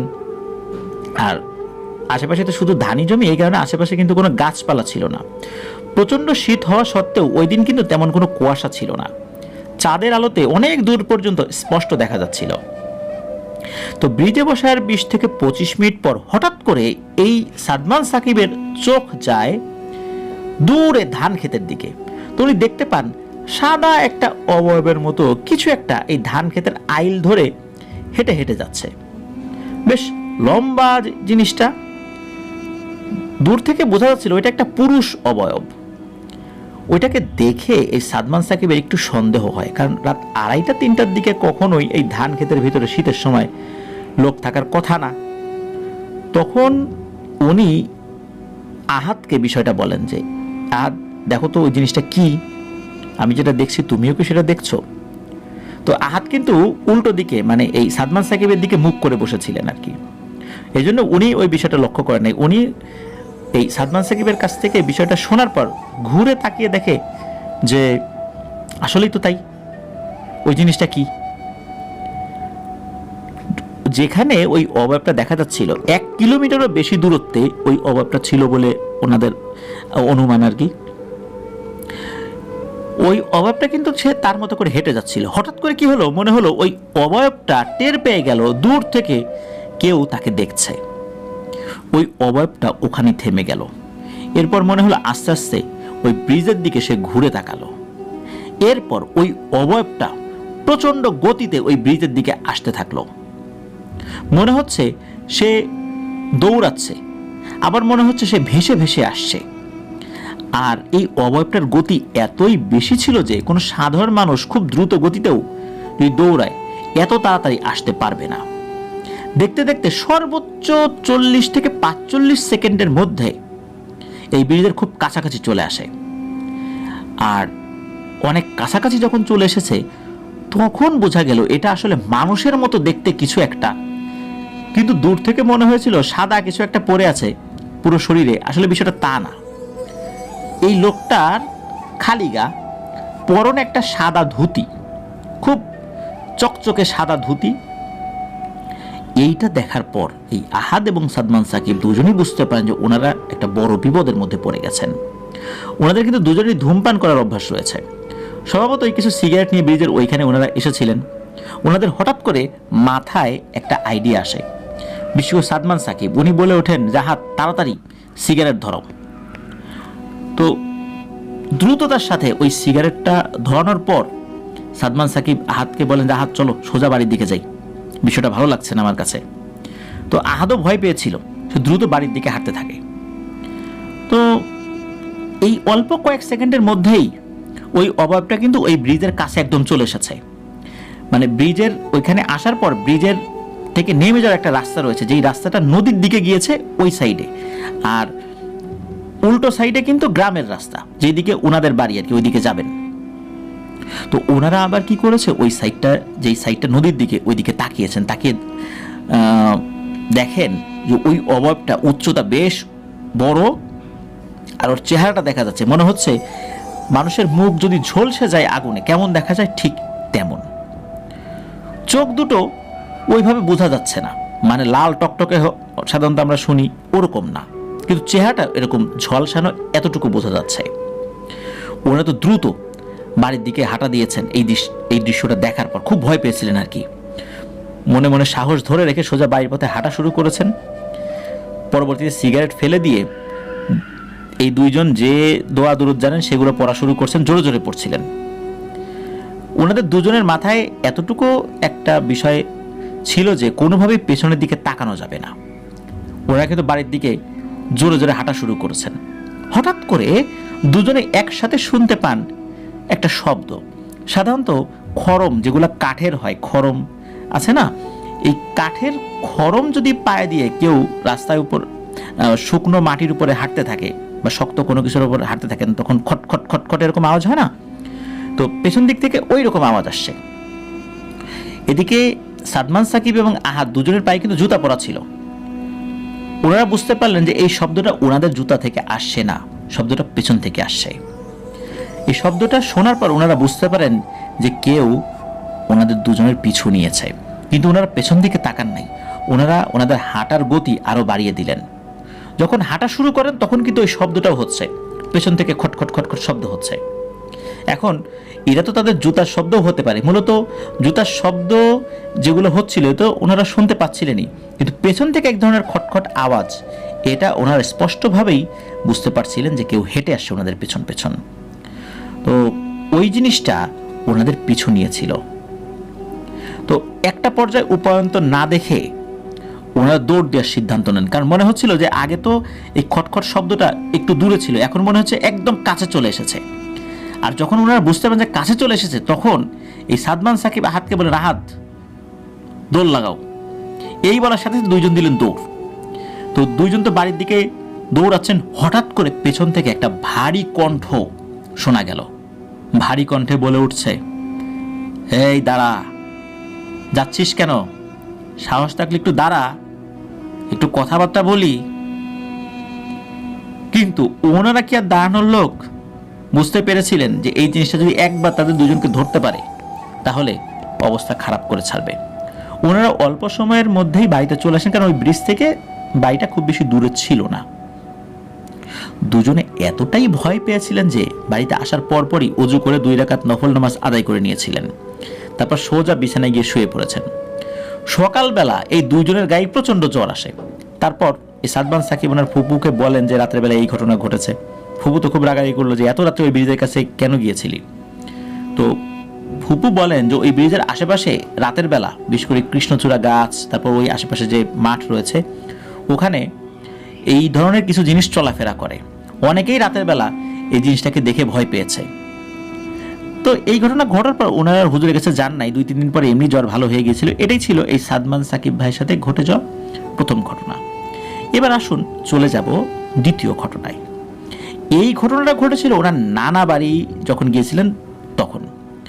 ঘটনাটি 2020 সালের আগে হবে, 18, 19, 20 এরকম আর কি একটা সময়ের মধ্যবর্তী কোনো একটা সময় হবে আর কি। তো সময়টা ছিল গরমকাল। গরমের মধ্যে নানা বাড়িতে ঘুরতে গিয়েছিলেন। তো বলে নেওয়া ভালো, ওনার নানা বাড়ি গোপালগঞ্জ জেলার চন্দ্র দিঘলিয়া নামক একটা জায়গা রয়েছে। ওই জায়গার পাশে একটা গ্রাম রয়েছে মোল্লাপাড়া, এই মোল্লাপাড়া গ্রামে। তো নানা বাড়ির বর্ণনাটা একটু দেই। ওনার নানা বাড়িতে ঢোকার আগে 10-15টা বড় বড় তাল গাছ রয়েছে। তাল গাছ পার হলেই ওনার মায়ের মানে সাদমান সাকিব ভাইয়ের মায়ের দাদার কবর রয়েছে। কবরের বাম পাশে বড় একটা একতলা বিল্ডিং রয়েছে। কবর আর বিল্ডিংয়ের মাঝ দিয়ে চলে গেছে বাড়িতে ঢোকার মূল রাস্তা। তো মুক্তিযুদ্ধের আগেই এই বিল্ডিংটা তৈরি করা হয়েছিল। বিল্ডিংয়ের রুম মাত্র 2টা, পাশাপাশি দুটো রুম কিন্তু অনেক বড় বড়। আর এই সাদমান সাকিব ভাইয়ের নানার অনেক ধানি জমি থাকার কারণে একসময় ওই বিল্ডিংটাকে ধান রাখার গুদাম হিসাবে ব্যবহার করা হতো। পরে অবশ্য সংস্কার করে বসবাসযোগ্য করা হয়েছে। বাড়ির উত্তর সাইডে একটা বড় টিনের ঘর রয়েছে, আর দক্ষিণ সাইডে রয়েছে দোতলা আরেকটা বিল্ডিং। এই বিল্ডিংটা অবশ্য খুব বেশি দিন আগে না, অল্প কিছুদিন হলো তৈরি করা হয়েছে। তো বাড়িতে যাওয়ার পর সারাদিন ভালোই কাটলো। রাতে খাওয়া দাওয়া শেষে ওনাকে পুরাতন বড় বিল্ডিংয়ে ঘুমানোর জন্য বলা হলো। এই বিল্ডিংটাকে ওনারা কাচারি ঘর বলতেন। এই বিল্ডিংয়ের আগেও অনেকবার উনি ঘুমিয়েছেন, কখনো ভয় টয় পান নাই বা অলৌকিক কোনো কিছু ওনার সাথে ঘটেও নাই। তো ঘুমাতে যাওয়ার আগে উনি বাড়ির সামনে গিয়ে একটা সিগারেট খেয়ে নিলেন। ওনার তো ধূমপানের অভ্যাস রয়েছে, অভ্যাস বলবো না, বদ অভ্যাস আর কি। তো তখনও ওনার সাথে কিছু ঘটে নাই, উনি কিছু দেখেনও নাই। তো নিশ্চিন্ত মনে ওই বিল্ডিংয়ে ঘুমাতে চলে গিয়েছেন। তো পুরো বিল্ডিংয়ে উনি একাই ছিলেন। তো বিল্ডিংয়ে 2টা রুমের ভিতর একটা রুম তুলনামূলকভাবে একটু ছোট আর একটা রুম থেকে। তো যেই রুমটা সবচেয়ে বড় ওই রুমে 4টা খাট আছে। তো ওই বিল্ডিংয়ের সাথে লাগোয়া কিন্তু এই সাদমান সাকিব ভাইয়ের মায়ের দাদার কবর রয়েছে, এটা আমরা শুরুতে বলেছি। তো উনি শুয়েছেন কবরের বাম পাশে, মানে বাম সাইডে যে বিল্ডিংয়ে, মানে বিল্ডিংয়ের মধ্যে যেই প্রথম যে খাটটা রয়েছে ওই খাটটাতে, মানে কবরের সাথে লাগোয়া যে রুমটা, ওই রুমে যেই খাট পাতা আছে একদম মানে কবরের কাছাকাছি একটা জানালা রয়েছে, ওই জানালার পাশের যে খাটটা ওইটাতে উনি শুয়েছেন। এমনিতে গরমকাল তো, তাতে একটু বাতাস সাতাস লাগে এই জন্য। তো ওই খাটের ডান সাইডে কিন্তু ওই কবরের পাশের জানালা। তো যাই হোক, গরম থাকার কারণে জানালাটা মানে খুলেই শুয়েছিলেন আর কি। উনি শুয়ে পড়ার কিছুক্ষণ উনি বেশ একটু মোবাইল টোবাইল দেখেছেন, ফেসবুক চালানোর চেষ্টা করেছেন। তো একটা সময় উনি মোবাইলটা রেখে ঘুমানোর চেষ্টা করছেন। অতিরিক্ত গরম হওয়ার কারণে ঘুম আসছিল না। তো উনি যখন ঘুমাতে গেছেন তখন রাত 12টার মতো বাজে, আর বিছানায় এপাশ ওপাশ করতে করতে রাত 1টার বেশি বেজে গেছে। তখনও কিন্তু ওনার ঘুম আসে নাই। উনি হঠাৎ করে শুনতে পান নূপুর পরে কেউ একজন হেঁটে যাচ্ছে রাস্তা দিয়ে। রাস্তাটা তো একদম ঘরের সাথে লাগোয়া আর কি। তো উনি ব্যাপারটা ওইভাবে আমলে নেন নাই, বাড়ির পাশের রাস্তা, লোকজন তো যেতেই পারে, তাই না? কিন্তু না, উনি কিন্তু ভুল শোনেন নাই। 5 মিনিট পর মনে হলো নূপুরের শব্দটা ঠিক যেদিক দিয়ে গিয়েছে আবার ওই দিক থেকে ফেরত আসছে। মানে একদিকে গিয়েছে, ওই যেদিকে গিয়েছে ওই দিক থেকে আবার ফেরত আসছে। যখন ফেরত আসছিল আবার আস্তে আস্তে ঝনঝন ঝনঝন শব্দটা মৃদু থেকে আস্তে আস্তে তীব্র থেকে তীব্রতর হচ্ছিল। আবার যখন ওই বাড়িটা ক্রস করে চলে গেল তখন আস্তে আস্তে শব্দটা আবার ক্ষীণ হতে থাকলো। একটা সময় শব্দটা মিলিয়ে গেল। তো উনি ভাবলেন হয়তো বা কেউ কোনো কাজে গিয়েছিল, সাথে কোনো ব্যাগ ট্যাগ ছিল, ওই ব্যাগের সাথে ঝুনঝুনি টাইপের কিছু লাগানো ছিল, ওই জন্য শব্দ হয়েছে। হ্যাঁ, এটা হতেই পারে, বা অন্য কোনো কিছু শব্দ হতে পারে, এসব চিন্তা করছেন। এর মধ্যে আবার ওই যে নূপুরের ঝনঝন শব্দটা, এই শব্দটা মনে হচ্ছে আস্তে আস্তে উনি শুনতে পাচ্ছেন। মৃদু থেকে আস্তে আস্তে শব্দটা তীব্র হচ্ছে। যে দিকটাতে আবার চলে গিয়েছিল ওইখান থেকে আবার হেঁটে হেঁটে হেঁটে হেঁটে মনে হচ্ছে আসছে। এই কারণেই ওই শব্দটা আস্তে আস্তে আবার উনি আরো জোরে শুনতে পাচ্ছেন। একসময় কি হলো, ওনার বাড়ির পাশ দিয়ে আবার ওই যে শুরুতে যেই দিকে চলে গিয়েছিল ওই দিকে চলে গেল। এর কিছুক্ষণ পর আবার ওই শব্দটা শোনা যাচ্ছে, আবার ওই দিক থেকে হেঁটে আসছে। হাঁটতে হাঁটতে আবার যে দিক থেকে এসেছিল ওই দিকে চলে গেল। তো এভাবে বেশ কয়েকবার হচ্ছিল। এদিকে সাদমান সাকিব ভাইয়ের কিন্তু বেশ রাগ হচ্ছিল, কারণ এই রাতের বেলা কে এইভাবে অকারণে বারবার হেঁটে যাচ্ছে আর তাকে ডিস্টার্ব করছে, এমনিতেই ঘুম আসছে না। তো উনি চিন্তা করছেন এবার একটু উকি দিয়ে দেখি, এইবার যদি শব্দটা পাই। 5-7 মিনিট পর আবার মনে হচ্ছে শব্দটা দূর থেকে আবার আস্তে আস্তে ওই ঘরের পাশ দিয়ে যাওয়া শুরু করেছে। তো উনি জানালা তো খোলাই ছিল, জানালার এক পাশে বসে, মানে পুরোটা জানালার ওখানে ওনার মুখটা আনেন নাই, এক পাশে বসে মানে রাস্তাটা দেখা যায় এমনভাবে উনি দেখার চেষ্টা করছিলেন যে কাউকে দেখতে পাচ্ছেন কিনা উনি। উনি নুপুরের শব্দটা রাস্তার এক সাইড থেকে আসছে, আস্তে আস্তে তীব্র হচ্ছে, এটা বুঝতে পারছিলেন। কিন্তু যখন একদম ঘরের কাছে চলে আসলো, তখন উনি কাউকে দেখতে পাচ্ছেন না। অথচ উনি দূর থেকে কিন্তু তাকিয়েছিলেন যে দূর থেকে যদি কেউ হেঁটে আসে সেটা উনি দেখতে পাবেন, ঘরের পাশে আসলে তো অবশ্যই দেখতে পাবেন। কিন্তু না, উনি দেখতে পেলেন না, বরঞ্চ ওই শব্দটা আবার অন্য দিকে চলে গেল, মানে যেদিকে সে যাচ্ছিল, গতিপথ যেদিকে ছিল ওই দিকে চলে গেল। তো এইটা দেখার পর উনি চিন্তা করলেন হয়তোবা চলে গিয়েছে অন্ধকারের মধ্যে, আমি খেয়াল করি নাই। কিন্তু 4-5 মিনিট পর আবার যখন যেদিকে চলে গিয়েছিল ওখান থেকে আবার ওই নুপুরের ঝুনঝুন শব্দ শুরু হলো। উনি চিন্তা করলেন এইবার আমি দেখবো এটা কে। তো এবার উনি খুব ভালোভাবে চোখ টোক কষলিয়ে তাকিয়ে আছেন যেন ভুল টুল না দেখেন। কিন্তু এবারও উনি শুনতে পেলেন যে শব্দটা আস্তে আস্তে ঘরের পাশ দিয়ে ওই রাস্তা দিয়ে আবার অন্যদিকে চলে গেল, কিন্তু উনি কাউকে দেখতে পেলেন না। উনি এবার বেশ ভয় পেয়ে গেলেন। উনি চিন্তা করলেন জানালাটা বন্ধ করে দেই, এমনিতে তো প্রচণ্ড গরম লাগছিল, কিন্তু তারপরও যেহেতু ভয় পাচ্ছিলেন। এরই মধ্যে ঘটে গেল আরও একটি ঘটনা। ওনার ভয়টাকে বাড়ানোর জন্য আরও একটা মাত্রা যোগ হলো। এতক্ষণ তো উনি নুপুরের ঝুনঝুন শব্দ শুনছিলেন, এখন মনে হচ্ছে ঘোড়া যদি মাটির উপর দিয়ে দৌড়ে দৌড়ে আসে, এক ধরনের টকবক টকবক টকবক শব্দ হয় না, ওই ধরনের শব্দ শুরু হয়েছে। এবং দূর থেকে, মানে যেই দিক থেকে আসলে ওই ঝুনঝুন শব্দটা আসছিল এর আগে, যেদিকে যাচ্ছিল মনে হচ্ছে ওই দিক থেকে আসছে, আর যেদিকে চলে যাচ্ছিল ঝুনঝুনি শব্দটা, মানে নুপুরের ঝুনঝুন শব্দটা ওই দিকে চলে যাবে। তো উনি এই ঘোড়ার শব্দটা কোথা থেকে আসছে এটা দেখার জন্য ভালো করে তাকিয়ে রইলেন। কিন্তু এইবার উনি যেটা দেখতে পেলেন, এইটা দেখার জন্য উনি মোটেও প্রস্তুত ছিলেন না।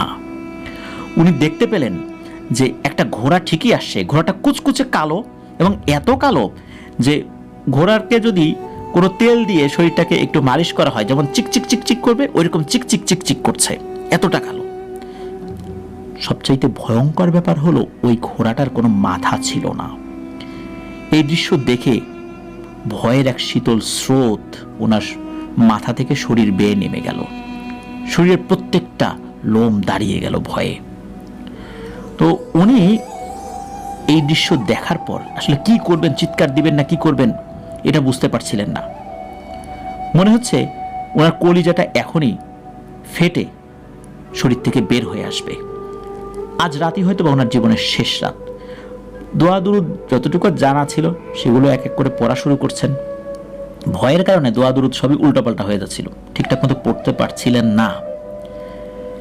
এইবার ভয়ের আর একটা মাত্রা যোগ হলো, সেটা হচ্ছে একবার নুপুরের শব্দও পাচ্ছেন উনি, একবার ঘোড়ার খুরের শব্দও শুনতে পাচ্ছেন। এবার উনি জানালার পাশে দাঁড়িয়ে দেখার চেষ্টা করলেন আসলে কি হয়। তো উনি এবারও দেখতে পেলেন ওই ঘোড়াটা চলে গেল। ঘোড়ার শব্দটা হচ্ছে, নুপুরের শব্দও হচ্ছে, কিন্তু নুপুরের শব্দ আসলে কোথা থেকে আসছে, কে নুপুর পায়ে দেয়া, এই জিনিসটা উনি দেখতে পান নাই। প্রচন্ড ভয়ে ওনার অবস্থা তো খুব খারাপ। গুটিসুটি মেরে খাটের এক কোণে শুয়ে থাকার পর ফজরের আজান যখন দিয়েছেন তখন উনি ঘর থেকে বেরোয় অন্য যে রুমগুলোতে লোকজন রয়েছে তাদের ডাকাডাকি করা শুরু করলেন।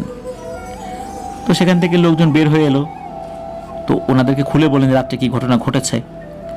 তখন এই সব মানে কথাগুলো শোনার পর ওনারা খুব অবাক হলেন, কারণ এই ধরনের শব্দ আশেপাশের কেউ কখনোই রাত্রেবেলা শোনেন নাই। বিশেষ করে ওই কবরের ডান পাশে এই সাদমান সাকিব ভাইয়ের আর একজন মামার বাড়ি, তারাও কিন্তু কখনো এই ধরনের শব্দ শুনতে পায় নাই। তবে এই রাত্রের পরে অন্য সময় বিভিন্ন সময় তো গিয়েছিলেন উনি, ওই ঘরেও থেকেছিলেন, কিন্তু কখনো এর পরে এই শব্দগুলো উনি শুনতে পান নাই। এটি ছিল ঘটনা। এটা নিয়ে আসলে উনি কোনো হুজুরের শরণাপন্ন হন নাই, তেমন কোনো সমস্যাও যেহেতু হয় নাই, এই জন্য এগুলো নিয়ে আর বেশি চিন্তা ভাবনা উনি করেন নাই। তো আসুন এবার শেষ ঘটনাতে চলে যাই। এই ঘটনাটি ওনার সাথে খুলনাতেই ঘটেছিল। ঘটনাটির সময়কাল 2021 সালের শেষের দিকে। যতদূর ওনার মনে পড়ে নভেম্বরের শেষ সপ্তাহ বা ডিসেম্বরের প্রথম সপ্তাহ হতে পারে। খুলনার মতো একটা ব্যস্ত শহরের মধ্যেও যে ভৌতিক ঘটনা ঘটতে পারে এটা ওনার কল্পনাতেও ছিল না। তাও আবার ঘটেছে খুলনার খুব পরিচিত স্থানে। ঘটনাটির সূত্রপাত মূলত ওনার এক বন্ধুর বোনের বিয়েকে কেন্দ্র করে।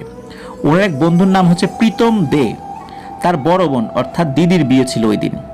তো হিন্দু বিয়ে হওয়ার কারণে বিয়ের লগ্ন ছিল রাত 9টার দিকে। তো বিয়ের কার্যক্রম শুরু হলো। সকল কাজ শেষ করে ওনাদের মোটামুটি ফ্রি হতে হতে রাত 3টার মতো বেজে গেল। হিন্দুদের বিয়ে কিন্তু একটু দীর্ঘ সময়ব্যাপী হয়, তাদের অনেকগুলো রিচুয়াল রয়েছে, সেগুলো করতে হয়। তো ওনারা তো বেশ কয়েকজন ছিলেন ওই দিদির বিয়েতে। তো এর মধ্যে এই সাদমান সাকিব, প্রীতম সহ আরও 4 জন ছিল, মোট 6 জন ছিল। তো প্রীতমদের বাসা মূলত তালতলা মসজিদের একটু সামনে। তো শীতকাল হওয়ার কারণে সবাই বললো চল একটু চা খেয়ে আসি। তো রাত অনেক ছিল, সবারই মোটামুটি শীত করছিল বেশ। সবাই মিলে সিদ্ধান্ত নিলেন যে ওই খুলনার 7 রাস্তায় গিয়ে সবাই চা খাবেন আর একটু হালকা নাস্তা করবেন। বলা বাহুল্য 7 রাস্তায় কিন্তু সারা রাতই চায়ের দোকান খোলা থাকে। তালতলা মসজিদ থেকে 7 রাস্তার মোড় হেঁটে গেলে সর্বোচ্চ 3 থেকে 4 মিনিটের পথ। ওনারা সবাই 7 রাস্তার মোড়ে পৌঁছে চা খেলেন আর হালকা কিছু নাস্তা করে নিলেন। প্রীতমদের বাসা থেকে রোডটা এমন যে প্রথমে রয়্যালের মোড়ে এসে পড়বে, মানে রয়্যালের মোড় পড়বে, তারপর 7 রাস্তা পড়বে, তারপরে ময়লাপোতা নামক একটা জায়গা পড়বে। তো রাস্তাটা আবার একদম সোজা। রয়্যালের মোড় থেকে ময়লাপোতা একদম সোজা দেখা যায়। রয়্যালের মোড় 7 রাস্তা থেকে খুলনা টু ঢাকা যাওয়ার জন্য অনেকগুলো বাস কাউন্টার রয়েছে। তো রাস্তার পাশ দিয়ে সারি সারি বাস দাঁড় করানো থাকে রাতের বেলা।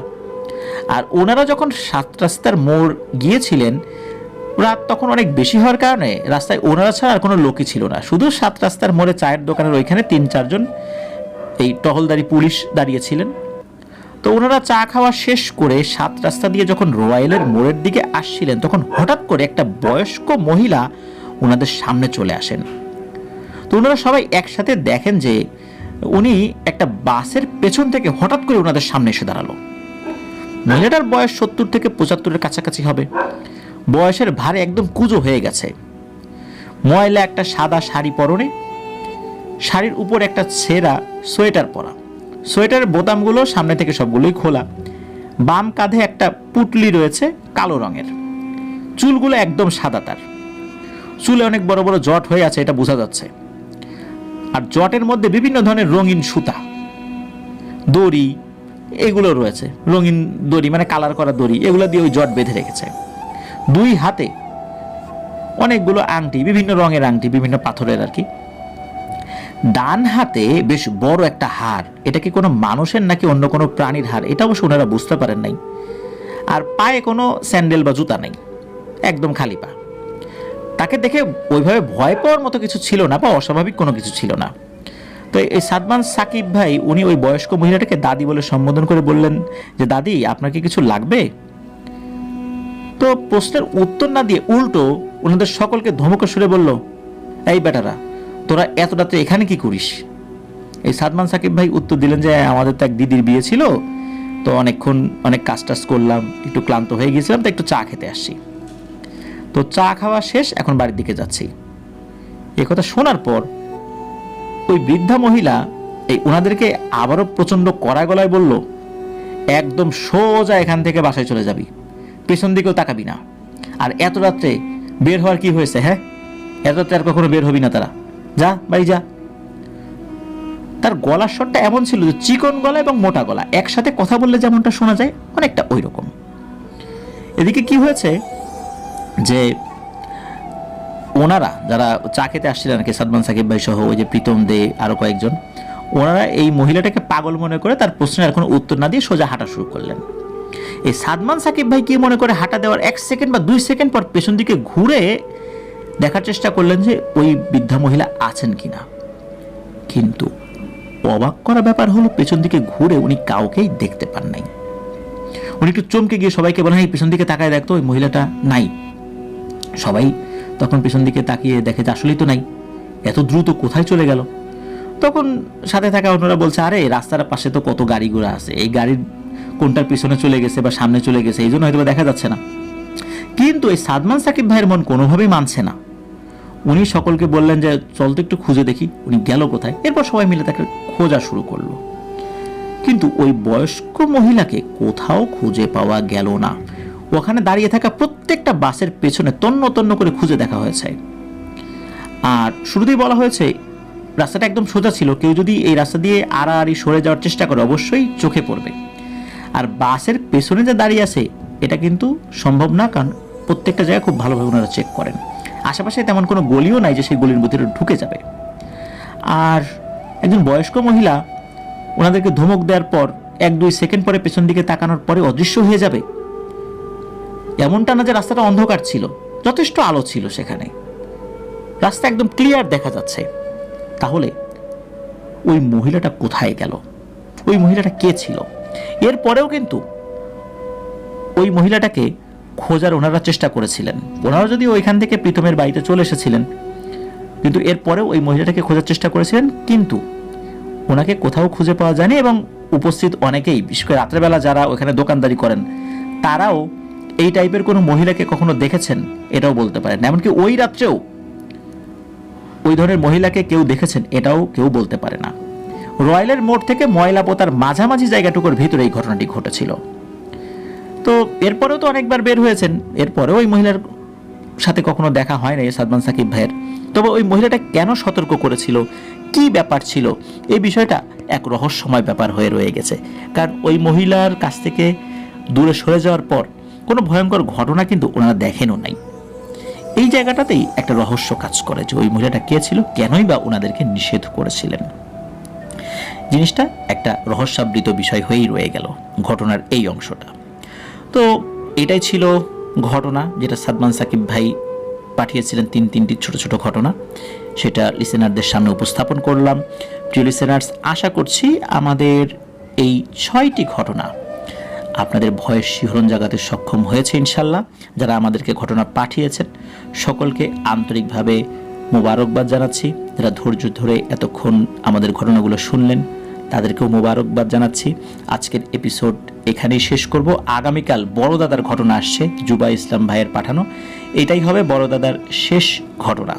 এরপর জুবা ইসলাম ভাই অন্য ঘটনাগুলো পাঠাবেন, কারণ এরপরে বড় দাদার আর কোনো ঘটনা আসলে ওনার কাছে নাই, আর পাওয়ার সম্ভাবনাটাও খুব কম। এই জন্যই আমরা বড় দাদার ঘটনাটা শেষ ঘটনা হিসেবে প্রচার করব। আশা করছি আগামীকাল ফ্রাইডে স্পেশাল এপিসোডের দুর্দান্ত একটি ঘটনা আপনারা শুনতে যাচ্ছেন, টান টান উত্তেজনার একটি ঘটনা। বড় দাদার ঘটনা মানেই অন্যরকম ঘটনা। শোনার আমন্ত্রণ জানিয়ে বিদায় নিচ্ছি। আমার জন্য দোয়া করবেন, আমার পরিবারের জন্য দোয়া করবেন, আপনাদের জন্য দোয়া রইল, আপনাদের পরিবারের প্রত্যেকের জন্য দোয়া রইল। মহান আল্লাহ সুবহানাহু ওয়া তাআলা আমাদেরকে ভালো রাখুন, সুস্থ রাখুন, নিরাপদে রাখুন, আফনান দ্য ওয়ার্ল্ডের সাথে রাখুন। আসসালামু আলাইকুম। প্রিয় লিসেনার্স,